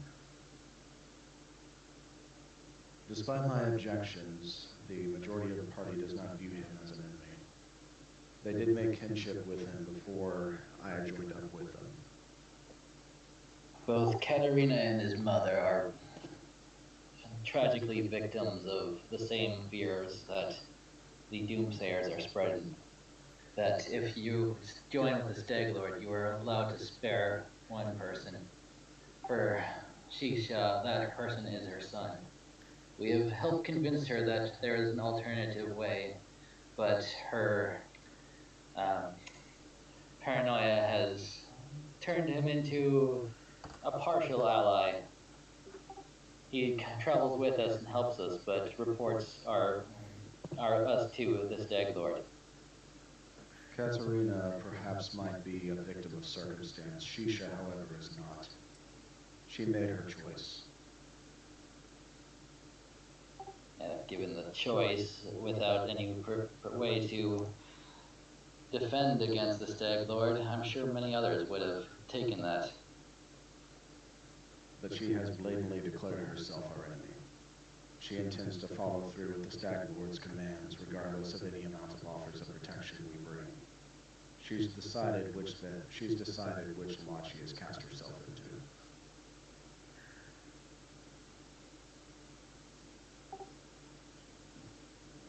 Even in the darkest path, there is still a light that can guide them.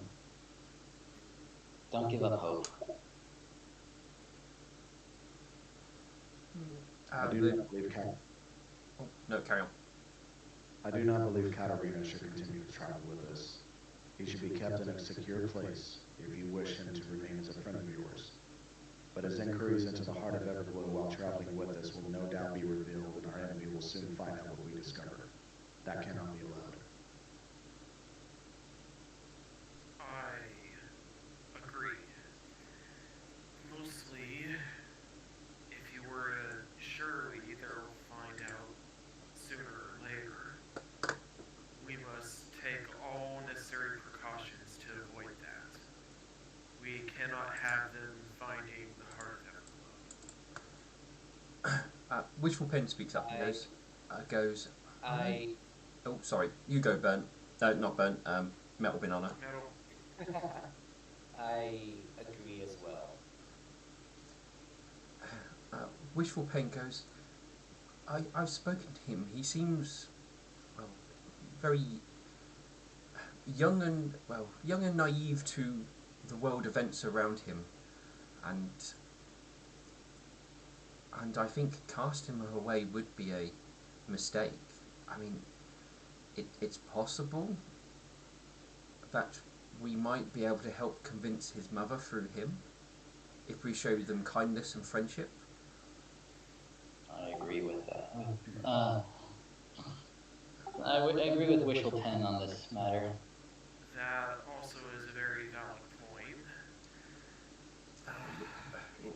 We cannot fear somebody just because of who their mother might be and who they may have grown up with.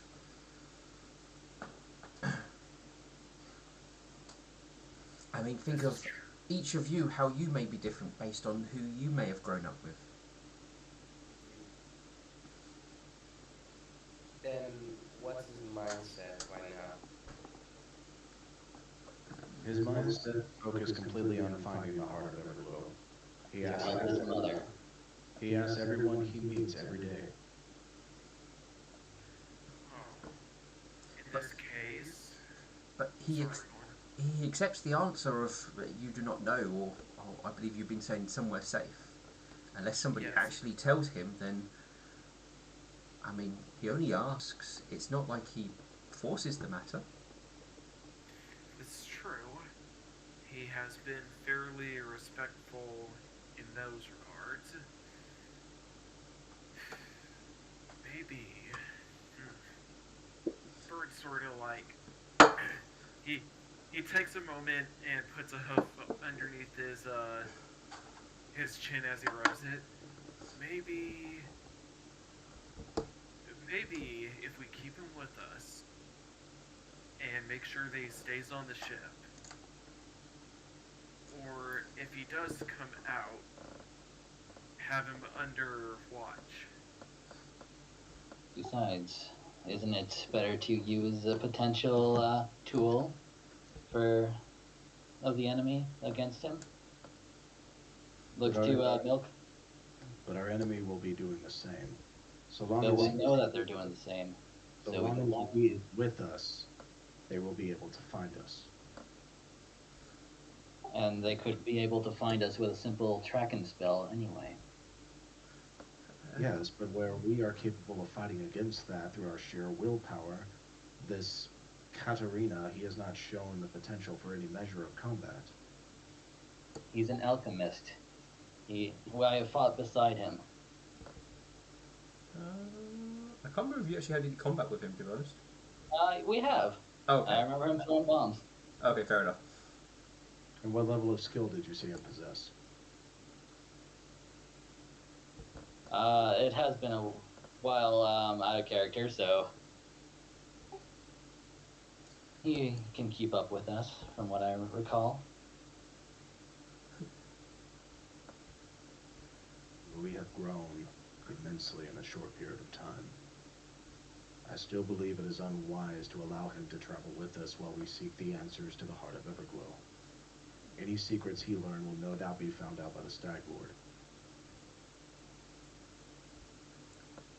So, And we won't bring him with us in any places that we undiscover secrets. We'll stay the course. Have him be on the ship when we need him to stay on the ship. This is true. Perhaps I think he, this will work. perhaps he will even be our test in friendship from Princess That is true. Luminous.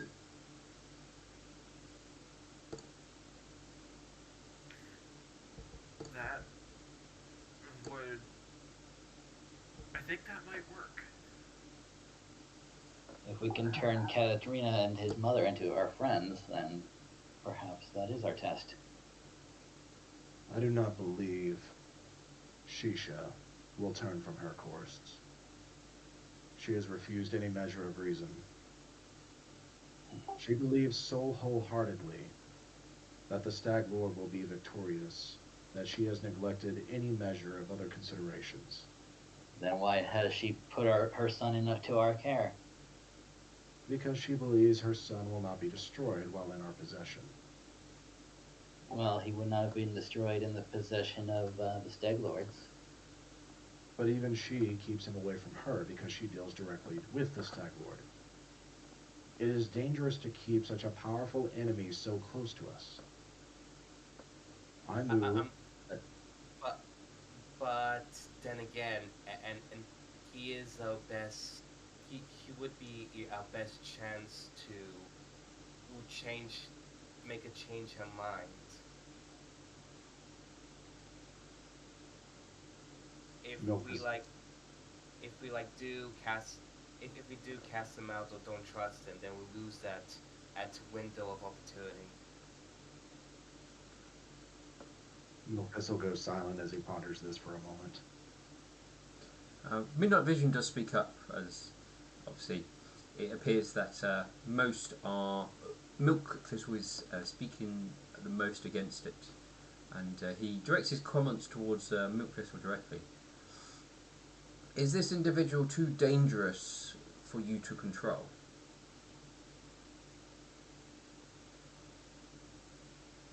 Thistle will lower his head as he responds. I do not believe he directly is too dangerous, And but his close tie to his mother makes him dangerous by association, and would be detrimental to our mission. so he is not dangerous, but those he knows are dangerous. Yes, Alpha.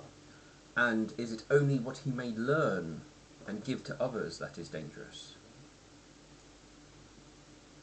Yes, Alpha. Can it be avoided that so he will not be able to give this information to others? I believe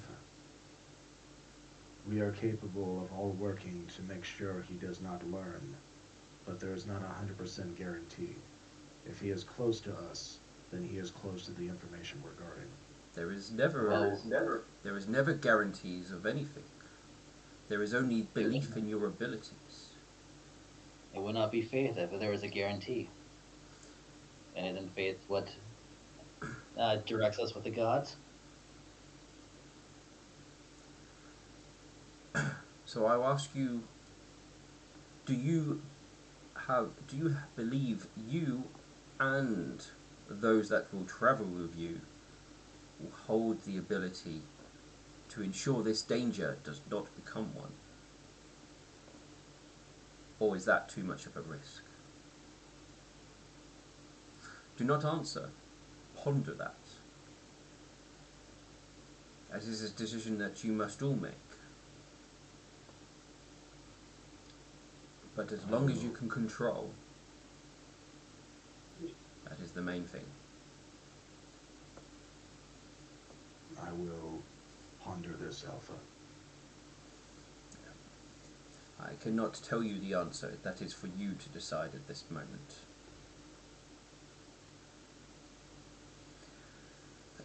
And the story speaks up and it goes, it appears that you are speaking of more private matters at this moment. Is there any other things that you wish to bring forth to the head of the temples?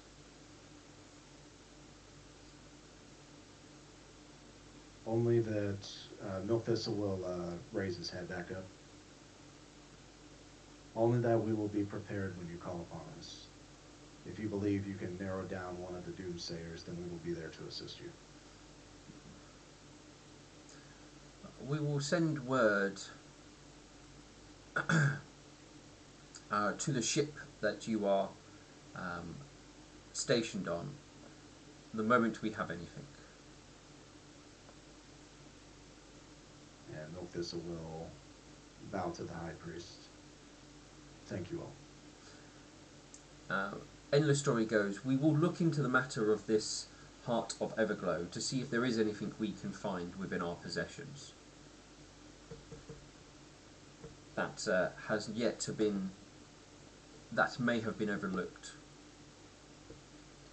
But I suggest you also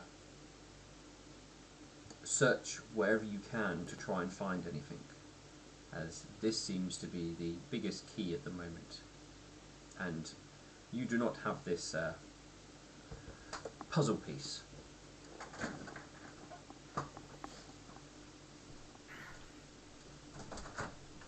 We thank you for your wisdom. Indeed. Thank you very much. May the author lead you to your goals.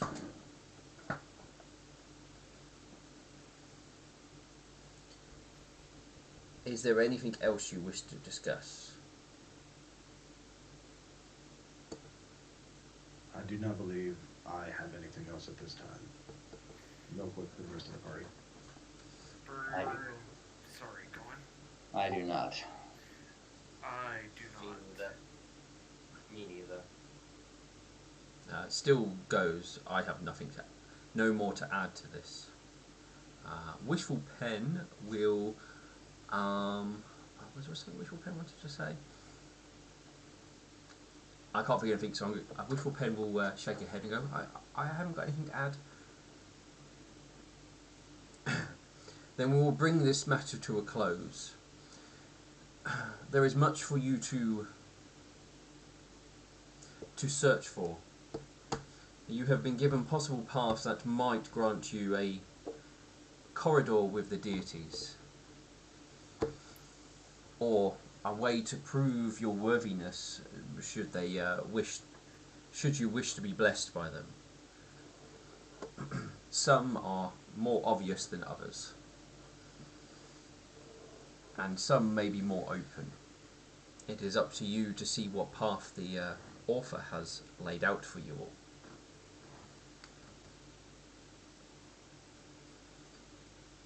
And with that, it will basically come to an end, and everyone will begin to leave.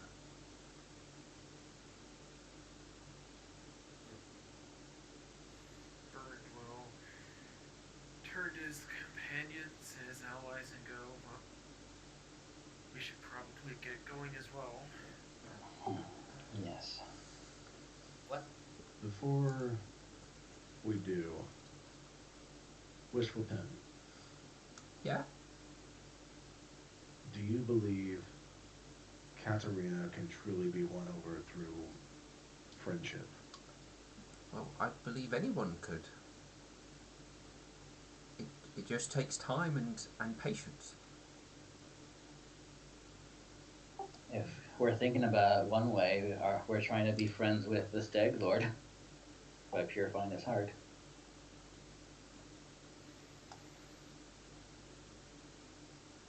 Bird is highly conflicted at that particular conundrum. Neil Thistle says, I see the point you're trying to make, Alexandrite, but I don't believe your words were the best choice. We're certainly trying to find an adequate resolution to all of this. It would certainly, Oh, sorry. Carry on. it would certainly please Hint of Winter if we were able to. I would say we're more trying to heal him than than, than anything else. Regardless, we catch more flies with honey than vinegar.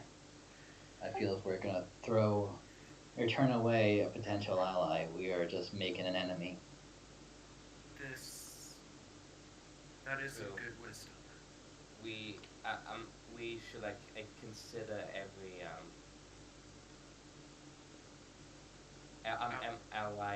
ally we make in the future now.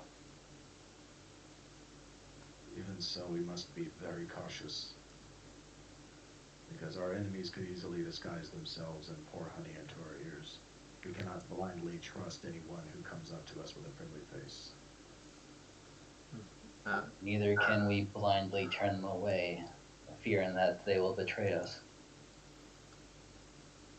Milk Thistle frowns, but he'll still nod his head. Quite so. In regard to Katarina, if we are to keep him close to us, but guard our secrets closely, I do not believe I am adequately equipped to make friends. So I will rely on you to seek out a resolution in that regard. I've got some books to help you make So I friends. think if you wish to learn how to make friends, we have the perfect tutor. Looks to Wishel. I've got some books on the matter. Books on friendship, great. I mean, Bird sort of gives a shrug. She's right in that regard. She could help. Still goes. I agree with Milk Thistle here. It sounds almost too dangerous and not worth the risk. I mean, they sound like they are maybe almost an innocent in this, but perhaps not have them imprisoned anywhere, but found somewhere safe. Sorry, my Discord cut out there. I missed the last few moments of conversation. Steele was saying he agrees with Milk Thistle. He's probably, not in direct conflict with us, not Katarina, but he should probably be in a secure place. He said somewhere not imprisoned, but somewhere he's at least kept safe and occupied. Basically, it shouldn't be a prison, as that seems vastly uncalled for. Do you suppose Katarina would be interested in the Luminance Library? He does seek information regarding the Heart of Everglow. If he were given some historical text that might allude to it, but without detail, it might be just the thing to keep him distracted while keeping him happy. I actually recently found a place I would like to set up my home for around here. It's near the Luminance Library. I see. I was planning on Lightning staying here because of her condition. so she could keep an eye on him. That that would be for the best. It's not technically a prison, and she would be there to watch over him just in case. Wishful, do you think there's a play for him at the Luminance Library? I mean, A job. I mean, normally those who work at the library need to be followers of Princess Luminance, but I suppose we could, in this circumstance. But I mean, speaking with him, he seems certain that he needs to stay with us, as that's what he's been instructed to do. I didn't try and convince him otherwise. Some of us should talk with them, since that'll be the best option. I, that would probably be sensible, and I mean, if we can convince him to stay, then it'd be easier. Yes, and I'm not the best with words, so that I won't be taking part in that. He sort of gives a sheepish grin at that. Wishful Pen goes, you are fine with words, Ben. You just you do have your moments where you speak wisdom, and we value those moments. Yes, as Wishful Pen says, you do have your moments of clarity. At that he gulps and he says, well, I suppose I could join in the talk. He's sort of at a loss right now. He's trying to recollect his composure briefly. But yes, I will join in. I think if we are to treat him as a friend, we should start by having him be a friend. Let's actually have him have a drink or something.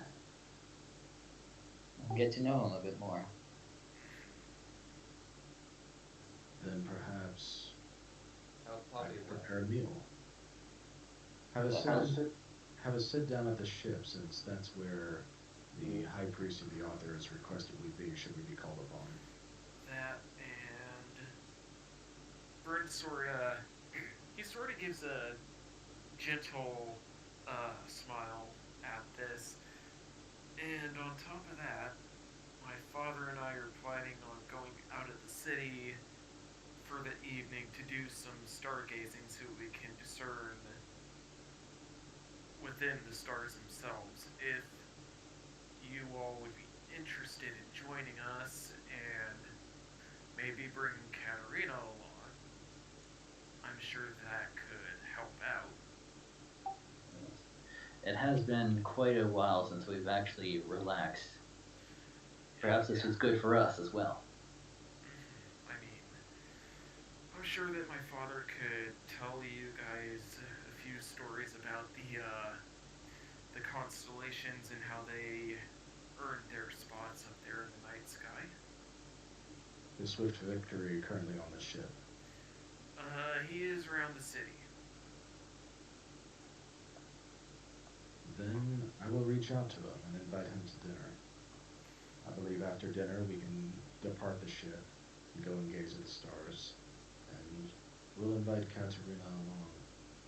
I still do not believe this is the right choice, but I will watch carefully. Everything's worth a shot, right? And who knows, you might even enjoy yourself. So, you seem to be a grumpy old goat. Alexander will say with a bit of a smile. I do not believe I am quite as old as you were just a few hours ago. And I wouldn't say he's that grumpy. I'd say he's more serious. Actually, out of character, how old is Milk Thistle? I believe he's 42. Let me double check. Yeah, I was gonna say Alexandrite was 36 when he got aged. So Well, milk thistle is aged better.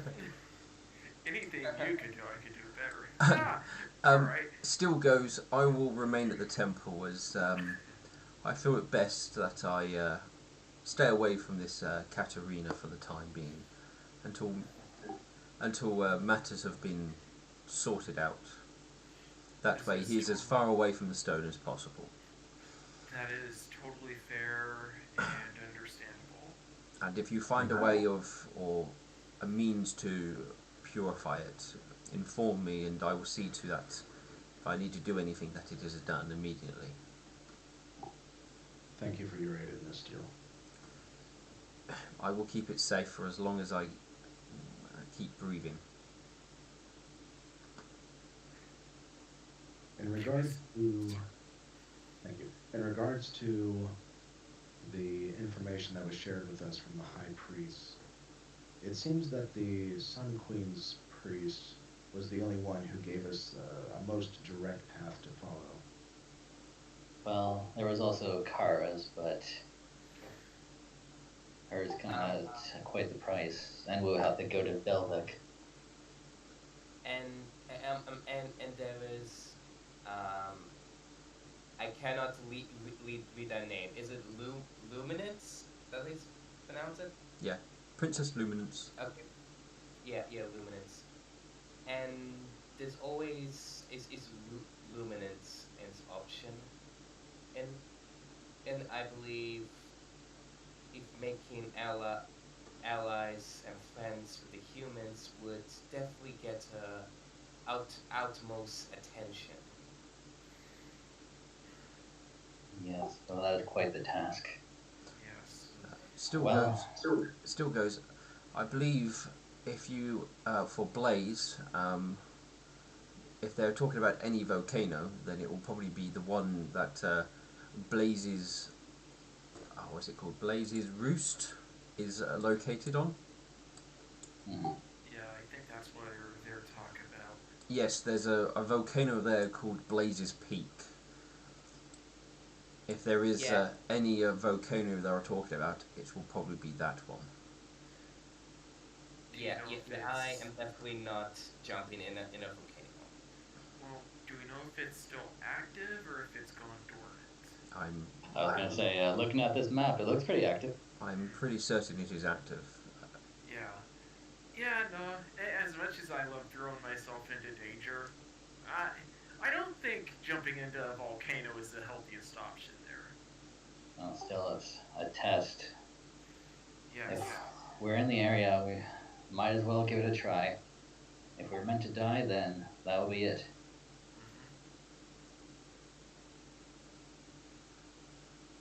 I would advise against it, but in the end of the day, it's your choice. I mean, to be fair, Blaze's methods are usually Direct. yes, very direct. Blaze rarely thinks about problems.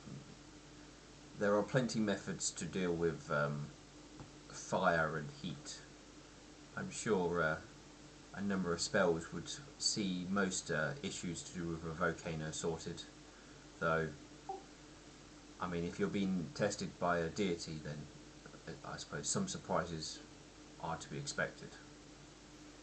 Yeah. I actually think this armor can help with the heat of the lava. But anyway, I will leave you with these matters, and I will return back to the Queen. I will be there should you require me for anything else. If I do learn anything, I will be sure to contact you by whatever means I can. Thank you. Thank you, Steel. He gives a nod, and if there's nothing else you want to ask him, he heads off. So, I do believe you all wanted to see that strange fountain and statue, right? Oh, might as well. Alexander will don his sun worshipping cloak. So I mean, wishful pen goes, oh, the one, and she gives you where it's currently located. Mm-hmm. Yeah, I'm very that's a sorry. I had a knock on my door and I had to step away. Um, the last thing Milk Thistle wanted to bring up about the word from the Sun Queen High Priest is it seems to fall in line with the callings of the other gods, at least most of them. It's considered to be a holy place. It is a very dangerous path, so we will be tested in our strength. And Milk Thistle is being called upon to, see his companion grow in strength and preparedness as well, not just myself. So if we're going to be tested on the way there because of how dangerous it is, that would fall in line with his god. And it's in a place that we already established as a point of interest as well. So I think if once we are ready to begin traveling out to seek the mythic levels and blessings from the god, I think that would be the best place for us to go first. Yeah, yeah, I I agree with that. wholeheartedly agree. Alexander will also be a bit biased because that's his god. And yeah, Milk Thistle will just say quietly in Infernal, we will. What was the Sun Queen's option again? Okay, so the notes I took down, they're in there in the chats, and they're Oh, I also see going to it. be the server under in character notes. One place said to see the Sun Queen's light. Okay, I messed up that grammar. Place is to see the Sun Queen's light. Considered to be a holy place, the path is dangerous. Travel to ever-reaching Hoop. That's the name of the mountain. North of Villager Town, between the Pony and the Griffin Mountains. On its peak is a field of sunflower. Okay. Well, we can also potentially find the Moon Princess on Midnights. Do you have any teas that can help with dreams?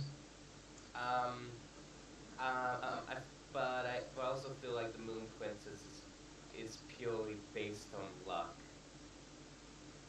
Less so luck and more so whenever she decides. Uh, there is potential to travel to the Forest of Dreams, which is the patch of woods near Charisma, south of Villager Town. It might be a bit on the nose to search through there, but ultimately, I believe only when we make a concerted effort to seek out the Moon Princess will she take notice, and then she decides when we see the reflection pool. Alexandra, I've been to the Forest of Dreams, so I don't think there was any real connection with the Moon Princess there, right? not that you noticed. More Yeah, nature and things trying to eat you. I've been to the Forest of Dreams. It's more dense wildlife and some flutter ponies. I think it's kind of like Mountains of Heavens, where it's just a fanciful name for things that are unrelated. What I would Out of character, how far is the Dream Forest? Let's see. I think it's about 3 days south of here, maybe four. Actually, maybe Okay. only two. Between 2 to 4 days south, depending on how fast you're going. We could probably make it in a day if we take the ship, but Yeah. unless unless we have a direct calling to go to the Forest of Dreams, it's probably not a good lead. Uh, it seems as though the Moon Princess will decide when to reach out to us. mm, So what I Um, request of all of you is when you sleep, if you dream, no matter how inconsequential the dream may be, let me know. very well. I believe this dream um, also happens at on full moons, was it? That is when the pool can be found, but the Moon Princess speaks to us through dreams, as does the moon. So if you um, she may be contacted for it. I had a peek at the Forest of Dreams, but never went in it. I believe. Um, Milk, you're a cleric of the nightmare. Do you have anything that helps with dreams?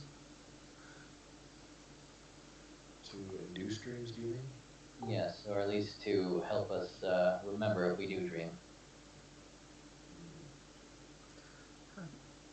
Which There is, which will goes well. Normally, when a deity sort of grants you a dream, normally it's something you do remember. I guess that is true. there are, Or Oh, there are, even like no normal dreams, yeah, sometimes remember. oh, what's that? Blah, blah, milk thistle. there is a type of tea that can induce dreams, but not necessarily one tied to the gods. There is another drink that is tied directly to the nightmare, but that is only for the inner circle, not available to you. I suppose if we try and force a dream or force something, I feel that's a bit that probably won't get what we want. There is that is true. It's a shame we don't have a follower of the Moon Princess among us.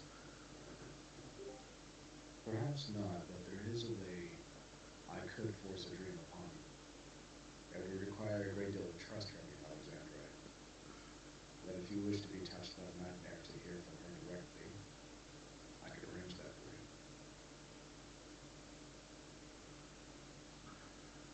Very well. I will take this under consideration. Let me know when you're. Sorry. Milk responded, let me know when you are prepared. Very well. Now let's do so tonight. I don't think that I'll be ready any other time than now. But weren't you going to go with um, Burnt and his father to go look at stars tonight? Yes, I only need 2 hours of sleep. Yeah, hold up his little ring band. Yeah, but don't they do their thing at midnight? And won't you be looking at stars then? There will be time for it. For Okay. now, I need to prepare dinner. I believe we should have dinner on the ship, and then from there, we'll leave the city walls to find a place to gaze at the stars. Once that is completed, I will get together with you, Alexandra, and I will make arrangements for it. Very well. Perhaps I will talk to Katerina, find out what his favorite dish is. I will give you guys a note. It is pretty much still the height of summer, so it gets dark really, really late. Alright. Yeah, that'll be fine. So, The so we'll have worst a thing about barbecue. summer. I mean, yeah, that is an option. Instead of on the ship, we could basically have a picnic. Yeah, that actually sounds really bomb. Yeah, Yeah, actually, that would be nice. yeah, it could be like a big spectacle with everyone, because we're all Yeah. kind of glowy and such. Oh, But I won't be able to feed that many. so You don't have that spell? I mean, the size of the crowds we are gathering, especially you, Alexandre, it's likely going to be in the high dozens or even hundreds. Um, I can feed a lot, but the meal I was wanting to prepare was going to be the Heroes Banquet. No, Bountiful Banquet. Well, That can feed. I can feed 18 with that. well, perhaps we all just get on the ship and go a little distance away from the city and share a meal amongst us and the crew. That's a good idea. Yeah, We can yeah. take the ship, go out to the river, or not the river, the lake. There's yeah. a lake. Oh, over that way. Yes. Yeah. Yep. Wait, I'm looking at the map. I thought we were going to go outside of Village Town. Yeah. I mean, the lake will be a few hours away, so I don't think you're going to get there in a single. Well, you might get there in about 3-4 hours, maybe. I was talking about where the ship's already at, the little pond. Oh, the little pond. Okay. No, I thought you guys Yeah, were going to sorry. go out of Ville, so you didn't actually have to deal with all the people, and you can speak a bit more frank. Yeah. If we do stargazing in the middle of the lake, is there going to be enough dimness for you would We're need to go gonna have outside the city. Okay. Here's what I recommend then. We get together on the ship. We'll travel north for, say, an hour. We'll park out there so that way we don't have any followers coming after us. We'll have dinner, gaze at the stars, and then we will return. And once we land, Alexandra and Milkus will get together for that drink you start. Okay. So, Bird blinks a bit and goes, and I just remembered that we have a little present back at the old Chaos Hunters HQ. Are we just gonna drop that in the ocean at the deepest part? Or what are we gonna do? Cause that thing, granted, it's safe in there, but at the same time, I'm not showing this, mind you. Kind of getting antsy about that thing being so close to the city. For the time being, it is out of sight and secured. To carry it out in the open, even to carry it away from the city, would make us vulnerable. This is true. Is there a way to make that invisible if we do need to take it out? Something that big. It is cracked, remember.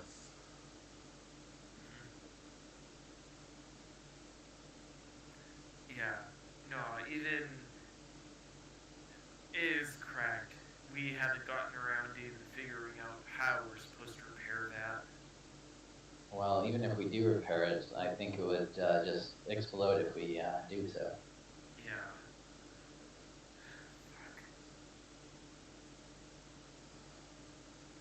What were we thinking when we decided to hit that thing? Should ask Alex. I was the one who did it, so I was like, I thought I could break it. I thought that, you have to remember, I'm also the one that suggested it. I thought, hey, if we hit it, it'll stop. I'm pretty sure Alex's method in that was, if I break it, it won't explode. Mm-hmm. Alright. Yeah, so, Bird is gonna lead them over to where that fountain with the weird-ass statue is. Actually, I think I do have a method that we could get rid of it. Oh. Remember the ruminant that was with B4? The one we destroyed? Yes, and what happened to his body after we killed him? I think it's been a while. He got, Go ahead. he got sucked up in a blig into nothingness. That wasn't B4, that was the one Yeah, that's the one that was with B4, because I forgot his name. Oh, Are you- Firebrand? You actually technically never learnt his name. Yeah. we only know, like, out of character, we know it's Firebrand. In Yeah. character, it's like, well, I don't know, just some random schmuck. But yes, he got sucked up in that big thingy. Perhaps we can send it there.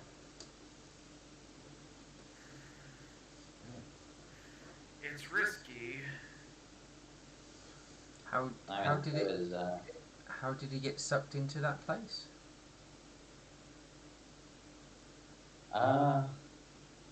Sadly, I'm not the magical sort, and the person who probably would have known what that was is not here with us. It was, we killed him, and then it just went.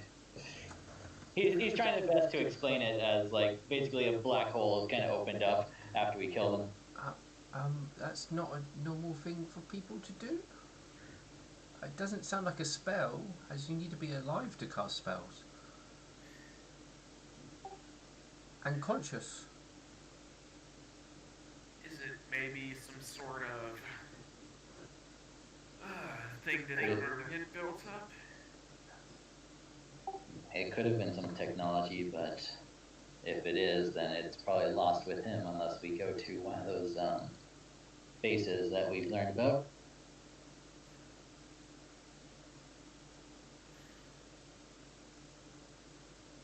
Well, I think there was a weapons one, wasn't there? I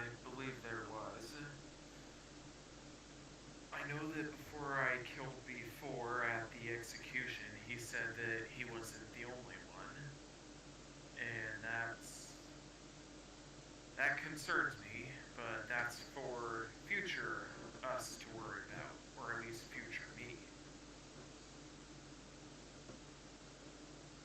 Anyway, don't think there's anything that can be done about it now. So let us not think about it right now at this moment and focus on our party. Yes. I will head to the ship and see what B4 likes to, or not B4, what Katerina likes to eat. Do we need to get any party stuff, or are you casting your spell, Milk Thistle, and that will do everything? The spell will provide everything. We simply need a placement.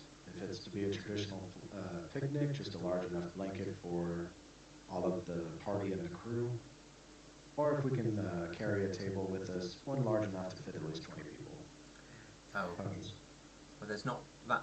The table's not that big in the ship. Well, Is there maybe... perhaps the table and a blanket all together will count. Yeah.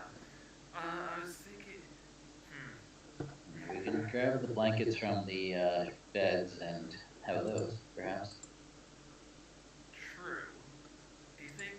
I don't think that absolutely everything would have that big of a blanket, but is it possible that there's a tailor here in town, or a craftsman who would be able to make something like that for us? Bern, do you know how long it takes to make a blanket?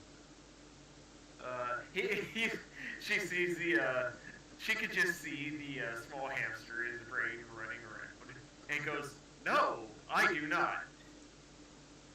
We could go to Opal's tavern and invite Opal, since she was a party member of ours, and perhaps she will donate some tables. Wishful Pen sort of mouths to you, but I'll get you a book. Good.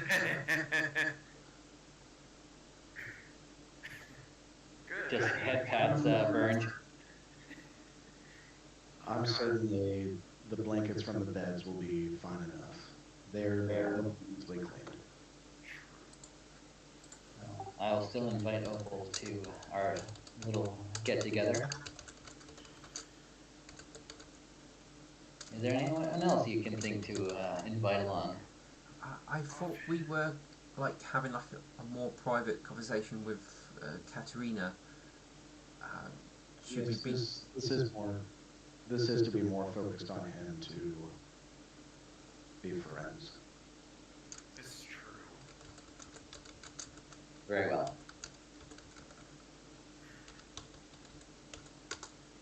Honestly, while I was on patrol earlier, I decided to pass by a couple of the houses on the west side of the city, and I think I found one that I might drop my deed for. Found a couple of buildings that were broken into. Oof, definitely not taking any of those, but I'll take one of the boarded up ones. Could always use that as an office, I suppose. Oh, you were heading to the west side. Yeah. I started on the east side, found that weird statue, ended up on the west side, figured might as well do some exploration, and yeah.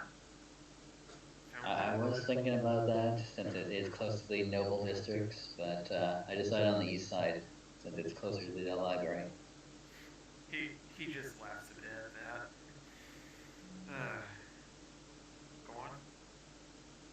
Oh, yeah, and nice and close to the park and the temple as well, so.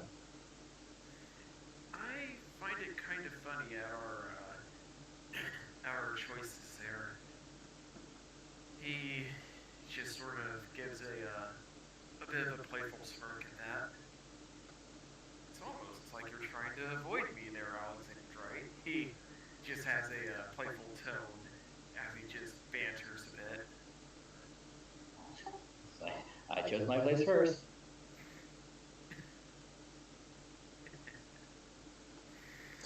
Yes, we should head on back to the ship. Yes, Yeah. we can have these sort of conversations while we're having our party. Yes. Alright. Alexander will pull up his hood and walk out. Arms, or like hooves crossed like he's a monk. Now I can't help but think of Monty Python and the Holy Grail with the book hitting. Oh, why don't you shave your head bald like a monk too? Reality. Alexander is like, well, that's why I didn't go into the priesthood. I like my hair too much. Oh dear. God, I love this party. All right.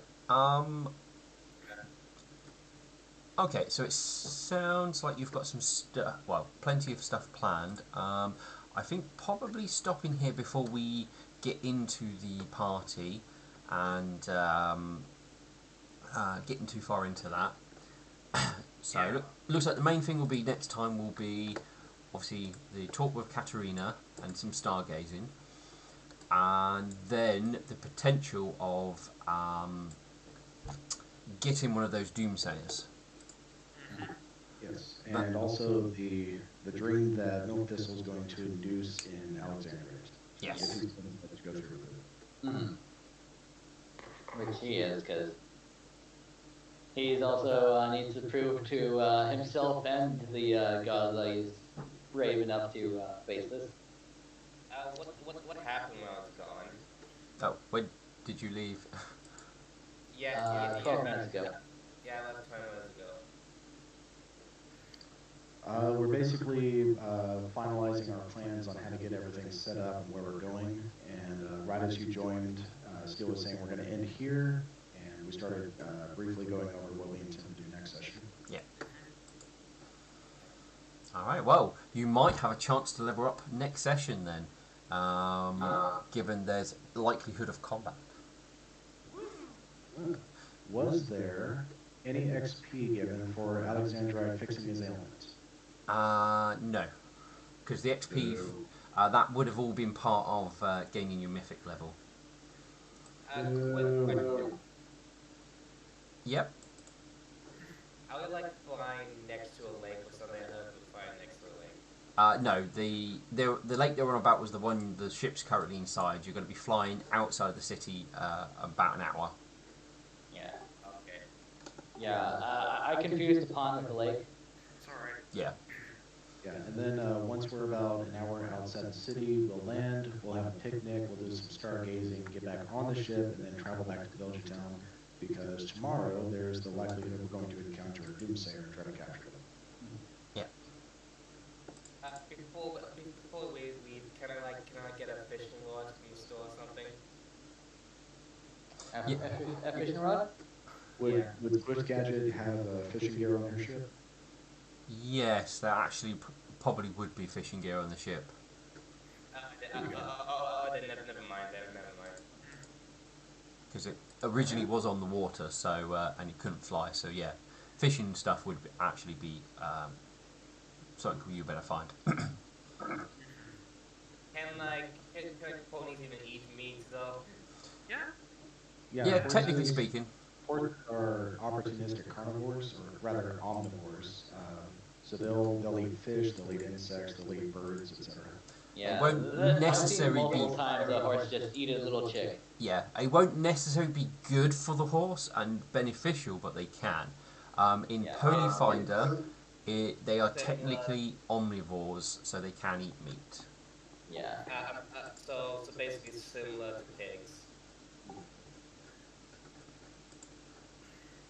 Yeah, I think meat is basically like junk food for horses. They can eat it, but it's not necessarily good for them. Yeah, they don't digest it quite as well. But anyway, Yeah. in Ponyfinder though, it's technically you guys are omnivores, so you will eat meat. I know some people kind of just want to keep it so horses are basically vegetarian, and ones like bat ponies and griffins and stuff are more carnivores. I tend to do that because that's what a lot of people tend to do. What are you talking about? One of these don't eat mangoes. Yeah. But fish is one of those ones what I do sort of basically ponies do eat because there's a lot of sea-based communities, and it'd be odd if they didn't eat fish. Yeah, definitely. I searched it up. It says horses are considered herbivores, but they sometimes eat meat, eat such as small animals, or or or insects, especially in mountains, and in winter. Yeah, there is a species of horse around the Arctic. I forget what they're called, but they're what the snow pony meme has been based off of. They do have a primarily carnivore-based diet because there's so little vegetation, Mm. so they primarily eat fish. So yeah, but The more you know. yeah, but I wouldn't worry too much about Yeah. fantasy horses and what they eat. You bet. Yeah. I don't enforce I mean- any particular thing one way or the other, but Yeah. Yeah, That- when that- milk. Sorry. Yeah, When- Go ahead. When Sorry. Milk Thistle prepares dinner, there will be a healthy mix of meat, breads, vegetation, and drink for everyone. You'll be able to choose exactly what you want to eat. Oh yeah, Alexander, I would also suggest that you make a cake for Katerina. Make a cake. That might be possible. is it gonna say? Is it gonna say on "We're breaking up with you"? I was actually gonna say it's an official welcome to the party cake. Ah, Yeah, we're going to make friends. We might as well go all in. Yeah. wishful pen will approve. Okay, this means I have to actually do some writing again. Yay, projects. Hmm. Can't get enough of them. All right. Well, we got some good plans for next session. I predict that the picnic stuff should take about half the session, and then hopefully the combat will take the final half. Because that's what I'm hoping the split will be. But we shall see what happens. As I can make plans, but it doesn't necessarily survive contact with players. All right. Well, great session today. I had a lot of fun doing this. Good RP from everyone. Oh yeah, that was fun. Yeah, it was fun. I kind of feel like I was a little too tired for most of my things, but I still enjoyed it. I mean, you did well. You did perfectly fine. I've been where you are before, and it's like remember that one? Sorry. I'm very sorry to cut you off, Bert. Well, if we need to end the session there, let's say goodbye. Yep. Yeah. Goodbye, everyone. Auf Wiedersehen. Thank you for joining us. We will see you next week. Have a great day. Goodbye. I Yeah. No, remember that one session